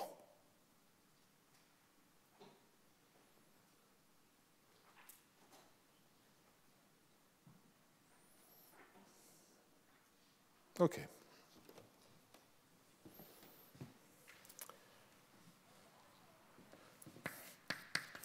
Gradient U est majoré, P-2 est plus petit que 0. Gradient U est majoré par gradient U à l'infini, qui est majoré par C0 fois M1,5. Donc, gradient U P-2 est minoré par l'inverse de ceci, à la puissance P-2. Donc, je récupère que M point plus nu M à la puissance P sur 2 moins 1. Je remplace le gradient U par M et j'ai le droit de le faire parce que c'est une puissance négative et que j'ai inférieur ou égal. Donc ça devient supérieur ou égal, c'est de ce côté-là. M P sur 2 moins 1 fois M carré est majoré par quoi? Bien, est majoré par C0. Vous voyez que gradient U l'infini, on a vu que c'était majoré par du M1,5, donc ça fait du M3,5, et ça aussi. Donc j'aurais dû d'ailleurs tout à l'heure faire ça, c'était mieux, parce qu'on voyait que les deux termes étaient du même ordre. Et là, on va voir si ça marche ou si ça ne marche pas. On va voir les puissances. Hein.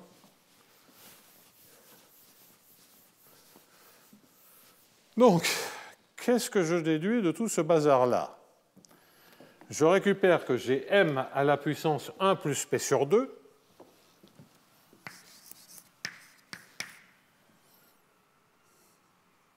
Oui. Plus nu fois M à la puissance 1 plus P sur 2, qui est majoré par C0 fois M3,5. Mais si P est plus grand que 1, ouf, 1 plus P sur 2 est toujours plus grand que 3,5. Et donc c'est bon. Je vais avoir une estimation de la dérivée seconde. Et cette estimation de la dérivée seconde, elle va être gouvernée par cette équation-là. Le terme de droite peut être absorbé, donc j'en déduis finalement que m point plus un certain alpha strictement positif, m à la puissance 1 plus p sur 2, est majoré par une constante. Donc pour p compris entre 1 et 2, j'ai la même inégalité que celle que j'avais tout à l'heure pour p égale à 2, mais je l'ai avec une puissance qui n'est plus carrée, mais 1 plus p sur 2. Et c'est la bonne puissance, puisque c'est la puissance que l'on a. Bon, enfin bref, on peut vérifier que c'est la bonne puissance grâce aux formules. Voilà, donc j'ai repris le même calcul, je suis allé vite parce qu'il n'y a rien de nouveau. Donc j'efface ça et puis je vais en... Parce qu'il faut quand même que l'on voit ce que l'on obtient sur xxi, c'est-à-dire sur m.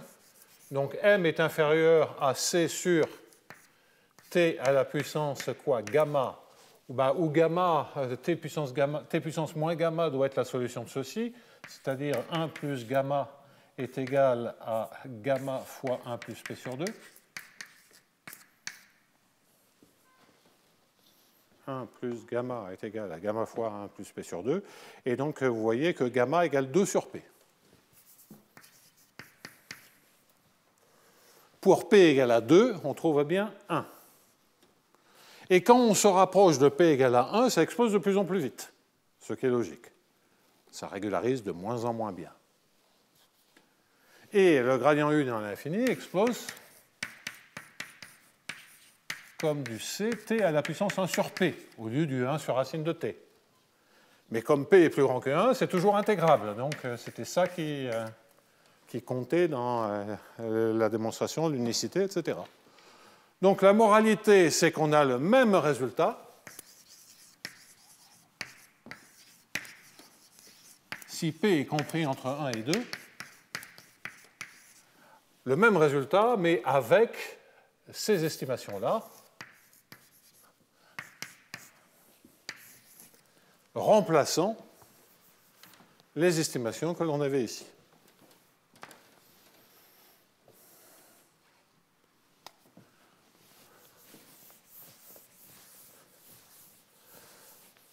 Bien. Donc ça, c'est mignon. Ça peut conduire à des généralisations où maintenant, au lieu de modeler l'hamiltonien sur un hamiltonien quadratique, c'est ce que j'avais commencé à faire avec le h de x de u, et vous voyez là, le bazar là, le h de x de z et p, au lieu de le modeler sur un hamiltonien quadratique, je peux le modeler sur un hamiltonien du style gradient u à la puissance p. Bon. En mettant ici, à la place de supérieur à nu fois l'identité, je mets nu fois l'identité p à la puissance, ou alors p c'est pas très très bon, ça fait beaucoup de p, hein, p à la puissance m-2 si l'hamiltonien est avec un m qui est compris entre 1 et 2. Ce p-là est devenu le m ici. Bon, à nouveau, ça ne présente aucun intérêt, ce type de généralisation. Ce qui est utile, c'est de comprendre que p égale à 1, ça ne marche pas, que pour p compris entre 1 et 2, ça marche avec des puissances un peu différentes, qui évidemment se dégradent lorsqu'on se rapproche du cas p égale à 1, puisqu'à p égale à 1, ça ne marche pas, il y a des chocs. Donc la norme à l'infini du gradient est obligée d'exploser. Mais la raison fondamentale, c'est pas que ici on a que quand p tend vers 1, ça se dégrade, c'est pas que les puissances deviennent infinies. Le 1 sur p tend vers 1 quand p tend vers 1. Non, ce qui se passe, c'est lorsque vous dérivez deux fois, le terme qui est le nu, il est semblable, le nu qui est ici, il est semblable à p-1. Hein, c'est parce que lorsque vous dérivez deux fois la fonction puissance à la puissance p, le premier terme, ça fait p, vous dérivez z puissance p. Premier terme, ça fait p, z à la puissance p-1. Si vous dérivez 1 sur p, zp, ça fait juste z à la puissance p-1. Et la dérivée seconde, qui est le terme qui est le terme fondamental qui nous crée la semi-concavité, bien c'est la dérivée seconde, et ça c'est du p-1. Et quand p tend vers 1, je gagne plus rien. Donc, ce n'est pas dans les puissances, mais c'est en fait dans les constantes, là, où il y a des puissances inverses de P-1 qui apparaissent. Bon. Donc, et ça vaut mieux, puisqu'on a des exemples qui explosent. Bien, donc, je disais, on peut généraliser, mais l'objection fondamentale à se dire, il y a quand même quelque chose qui cloche dans tout ça, c'est bel et bien, mais il y a quand même quelque chose qui cloche là-dedans. C'est le K P plus grand que 2. C'est des Hamiltoniens très convexes, mais qui sont aplatis près de zéro, de plus en plus aplatis près de zéro. Et c'est ça, le fait que ce soit très aplati plus près de zéro, dit que lorsque je suis dans des zones où le gradient est petit, ça ne régularise pas. Alors, ça commence à ressembler à un Hamiltonien nul qui ne fait rien. Mais ça, c'est localisé près de zéro. Et donc, c'est ça qui fait qu'on perd la semi-concavité, qu'on a autre chose, qui est difficilement utilisable dans des contextes comme ceci. Donc, on se dit, il faut faire autre chose. C'est que on a obtenu des résultats. L'autre méthode que je vais commencer à introduire ce matin et que je finirai la semaine prochaine, je voulais finir aujourd'hui, mais pourtant je n'ai pas traîné. L'autre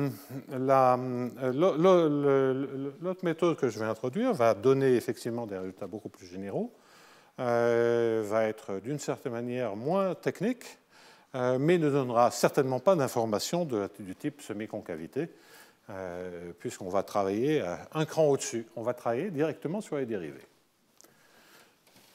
Donc, quatrième point, je pense que c'est le quatrième point, je ne sais pas. Enfin, c'est n plus 1. Donc, le quatrième point, c'est une autre approche.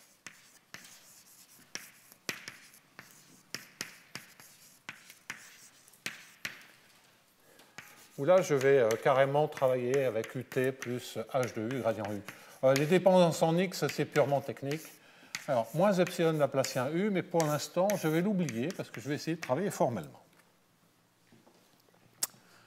Alors, je vous rappelle la difficulté, c'est que je suis allé jusqu'aux dérivées secondes, parce que pas de dérivée du tout, c'est le principe maximum. Je vais toujours savoir que il va falloir faire une hypothèse sur le fait que les trajectoires de z point plus h de z est de 0 restent bornées.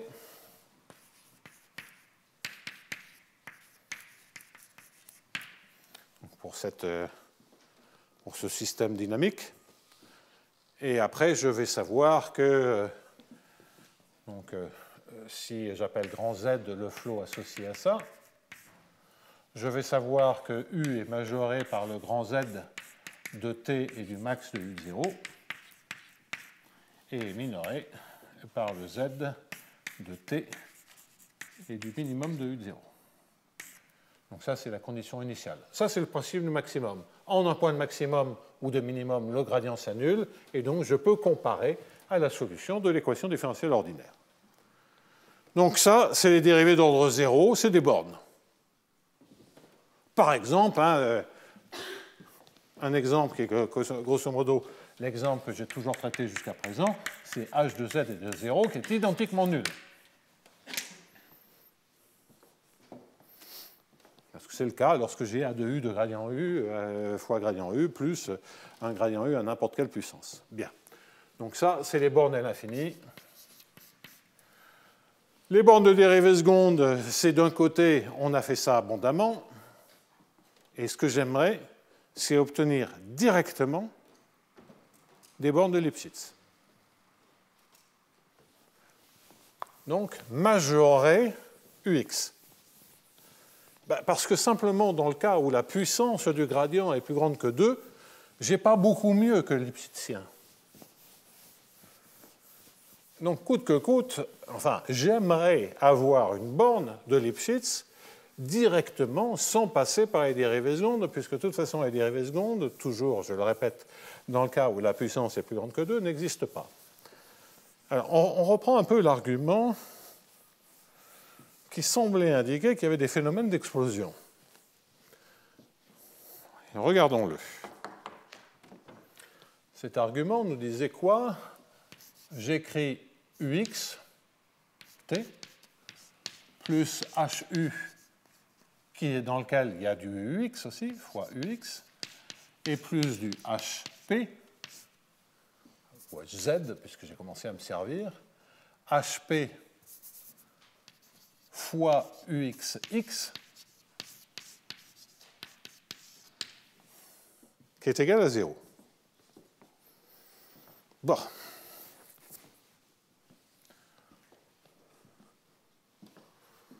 Donc j'ai formellement aussi que la valeur absolue de ux, t, plus hz de ux, plus hp de valeur absolue de uxx, et j'allais dire égal à 0, inférieur ou égal à 0, pensez moins epsilon Laplacien. Bien. Ça, j'avais abandonné. Pourquoi? Parce qu'on disait que ça, là, j'ai d'une certaine manière une caractéristique. Bon.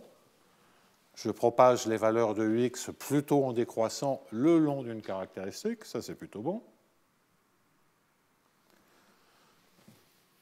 Et c'est évidemment ce terme-là qui est dangereux. Donc, parce que si vous pensez à de ux comme ux, le hz, ça fait du a' de ux. OK? Oui, c'est du hz. Donc, excusez-moi. Il m'en manque là. HP. Ah oui, non, dans le HP, il y a le A aussi, d'accord. Non, c'était pour ça, il y a le A de U dans HP.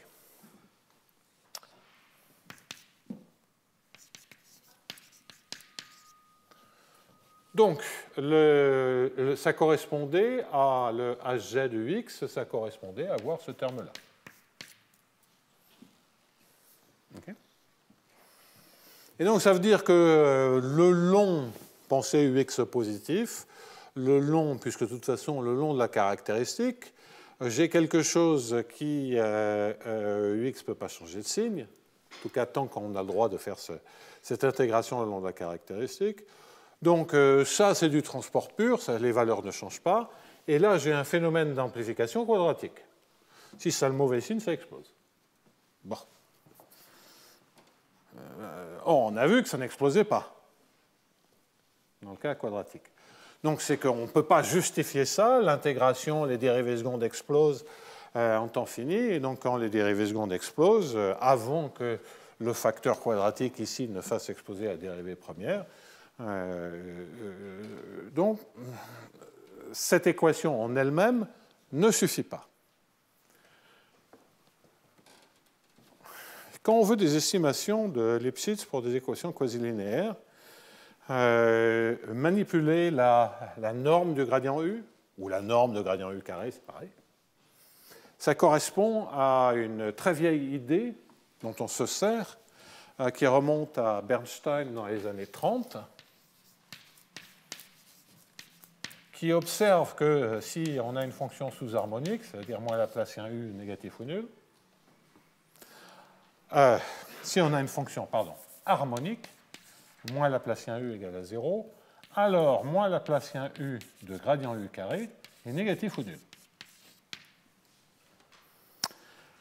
Et non seulement c'est négatif ou nul, mais en plus, on voit facilement que ce que l'on a ici, c'est plus D2U carré est égal à 0. Et donc en particulier, c'est un signe.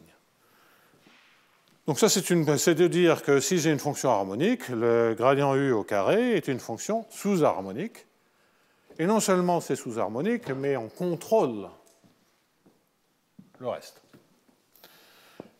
Donc cette propriété de Bernstein, généralisée, étendue à toutes sortes d'équations linéaires, non linéaires, par toutes sortes de personnes, et des estimations de base des équations linéaires et paraboliques, des équations elliptiques et paraboliques du style quasi-linéaire. Donc, dans la littérature, vous verrez repris ça abondamment par Serine, par Ladzinskaya Oraltseva, qui en font des tartines, et évidemment toujours dans un style particulièrement lisible, etc., etc.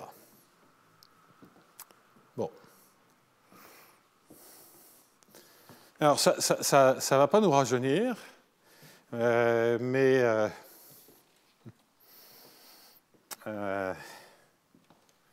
mon Dieu, je suis en train de réfléchir.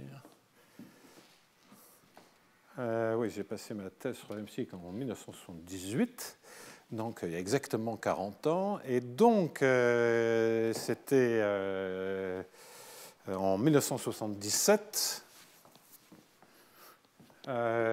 Ouais, en 1977, j'ai trempé je me suis servi des estimés de Bernstein dans tous les sens. Et j'ai réalisé, alors les gens avaient observé que lorsqu'on faisait gradient U carré pour des équations, ça pouvait être intéressant de rajouter plus lambda U, de manipuler des trucs comme ça pour gagner un peu.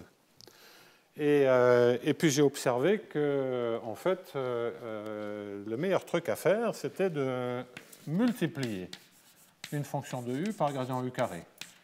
Et que on pouvait être amené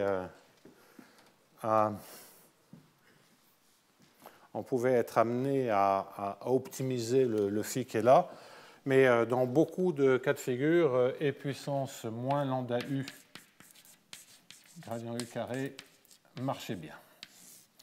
Donc après, ce fut instantanément oublié et redécouvert 10 000 fois par toutes sortes d'auteurs, de Bensoussan-Fraise et à tout plein de personnes sous des formes diverses et variées.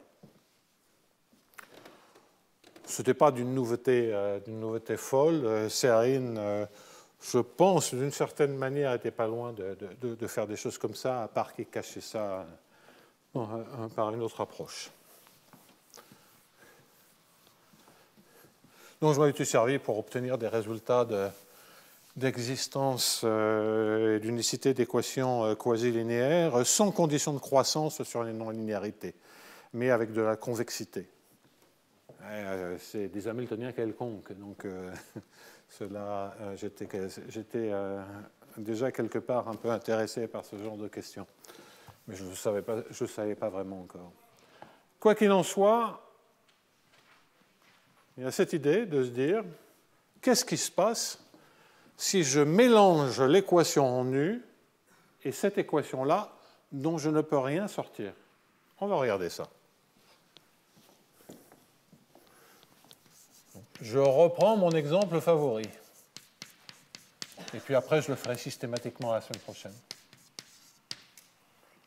Donc UX, valeur absolue T, on l'a déjà vu, ça fait ici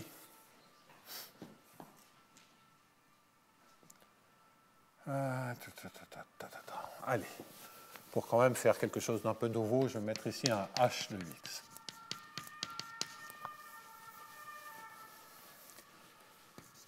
Donc, valeur absolue de UX de T plus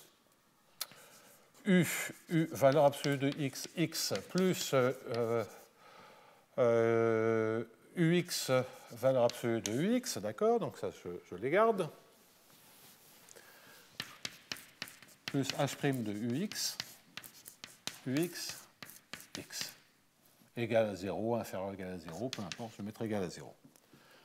Maintenant, je vais écrire une équation pour phi de t, phi de u, et on verra ce que c'est phi de u, fois valeur absolue de xt, et je garde, je veux utiliser le principe du maximum, donc la dérivée en t, parfait, la dérivée en x, parfait, donc je le force, ce terme-là.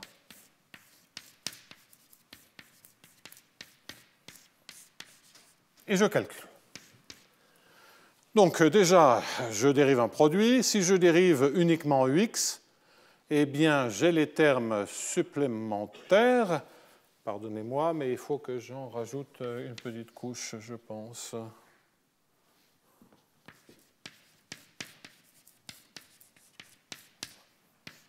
Je force partout la dérivée. D'accord? Donc, lorsque je dérive le ux, j'ai l'équation, mais il y a un seul terme que je n'ai pas réécrit, qui est le ux carré signé. Donc, qui devient, comme j'ai multiplié par phi de u, qui devient moins phi de u, ux, valeur absolue de ux. Bien. Ensuite, je peux aussi dériver phi de u.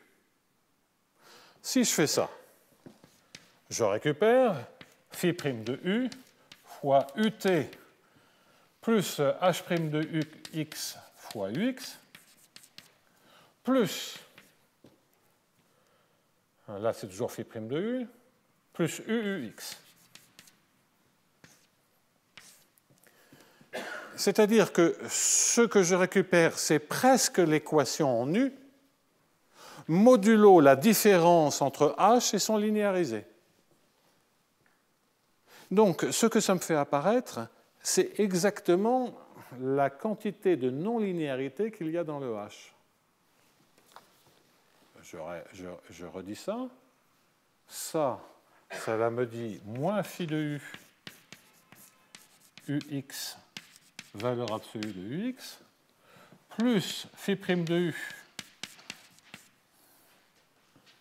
Et tout ceci, d'après l'équation en u, cela me fait h' de ux moins h. Donc évidemment, lorsque h est convexe, c'est une quantité bien connue, mais c'est de toute façon, même pour un h non convexe, oui. Il manque, je pense, valeur absolue de ux qui est factorisée à phi' de u. Ah oui, absolument. Merci bien. Absolument. Valeur absolue de ux. Merci beaucoup. Parfait.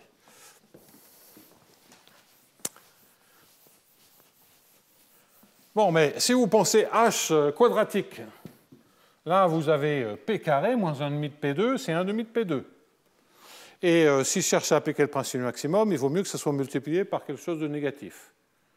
Donc phi' de u, et je vais prendre maintenant pour phi de u, et puissance moins lambda u.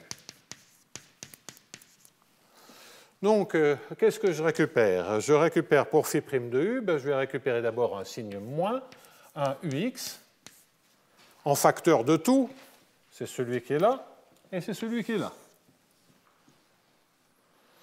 J'ai un moins lambda phi' de u, c'est moins lambda fois phi. Donc là, je peux mettre phi de u, ce qui est très agréable parce que c'est la quantité que je suis en train de manipuler, multiplié par quoi? C'est évidemment que c'est là où c'est crucial. Bien, je vais récupérer lambda fois h' de ux fois ux moins h de ux, qui est un très bon terme, qui mesure la non-linéarité du h. Bon, comme je prends des lambda positifs, c'est plutôt des h convexes. Pour les h concaves, on change tous les signes. Qui mesure une non-linéarité, mais en fait, on n'a pas besoin que ça soit convexe. C'est vraiment la non-linéarité du h.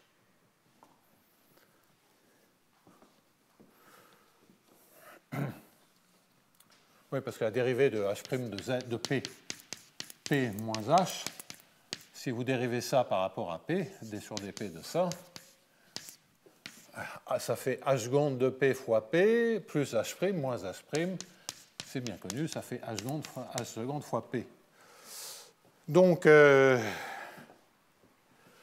h linéaire, c'est caractérisé par une dérivée seconde nulle. Donc, le fait que ce terme ne soit pas un terme constant mesure la non-linéarité.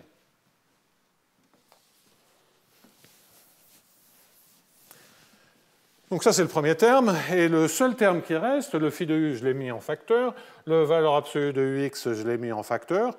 C'est juste il y a le moins aussi, je l'ai mis en facteur. Donc c'est juste plus ux. Mais ça, c'est très bon. C'est ça, c'est très bon, et il est temps que je m'arrête. Parce que maintenant, vous prenez n'importe quel hamiltonien convexe du style h de p égale valeur absolue de p à la puissance m. allez, 1 sur m pour simplifier. Enfin bon, peu importe. Semblable à p puissance m. Ça vous fait du mp puissance m, ça vous en fait 1. Donc vous récupérez lambda m-1 p à la puissance p m-1. Et puis là, vous avez du p. Oui, c'est ça, vous avez du p. Pourquoi je mets m-1? C'est du p puissance m. Et donc, dès que m est plus grand que 1, et 2 ne joue absolument aucun rôle, ça, ce terme-là l'emporte sur celui-ci. Vous voyez que ceci est, dans le cas de p puissance m, tout ceci est minoré par une constante. En fait, c'est même mieux, il est minoré par une quantité qui est du nu fois ux à la puissance m, moins une constante. Mais si vous servez simplement, ça sera pour avoir des effets lipschitziens régularisants, mais si vous servez simplement de dire que c'est supérieur à moins une constante, vous en déduisez quoi? Vous en déduisez que si j'appelle W égale phi de U fois UX, bon après il faudra reprendre tout ça, vous avez que WT, vous avez que D sur DT du maximum de W, j'applique directement le principe du maximum. Là, j'ai des dérivés de W, donc ça, je ne m'en occupe pas. D sur dt du max de W. Moins supérieur à moins C, ça veut dire inférieur à C fois le max de W. En d'autres termes, grâce à l'inégalité de Gromval, vous avez une borne sur le maximum de W, c'est-à-dire que vous avez une borne lipschitzienne. OK. Moralité. Écrire ce qui se passe avec gradient U, ça ne suffit pas. Écrire ce qui se passe avec gradient U plus une fonction de U, ça ne suffit pas. Mais écrire ce qui se passe par la norme de gradient U fois une fonction de U, et on se rend compte que la puissance moins lambda U est particulièrement agréable, vous donne une estimation a priori globale sur le gradient. OK, donc là, on voit bien que là, on a le démarrage d'une nouvelle méthode. Je dis le démarrage parce que quid de la justification de ça? Il y a le moins epsilon laplacien, il va falloir s'en préoccuper. Et puis, quid de conditions initiales qui ne sont pas lipschitziennes? Là, je vois la propagation de la borne lipschitzienne. Est-ce que je peux avoir un effet régularisant? Il va falloir regarder cela. Donc, on va reprendre ça calmement, déjà formellement, la semaine prochaine avec A de U gradient U, et puis on verra la justification, et on verra que sous des hypothèses très générales, on aura d'une part la propagation de bornes lipschitziennes et l'existence et l'unicité, et également sous des hypothèses très générales, un effet régularisant, et de l'existence et l'unicité avec des conditions initiales simplement continues. Et ça, on arrêtera là sur ce sujet-là. Mais, donc vous voyez bien qu'il y a le cadre linéaire par lequel j'ai commencé ce cours, et puis il y a le cadre non linéaire, et ce cadre non linéaire va consister à supposer la véritable hypothèse, ce n'est pas de la convexité ou de la concavité, c'est de dire que cette quantité, quand Ux devient grand, tend vers l'infini. De sorte qu'on est loin du linéaire, quand le Ux devient grand, et c'est ça qui permet d'obtenir des bornes. Voilà, donc semaine prochaine, je finis ce thème-là et j'aborde le thème lié des effets régularisants optimaux dans les équations de Hamilton-Jacobi avec tout plein d'applications.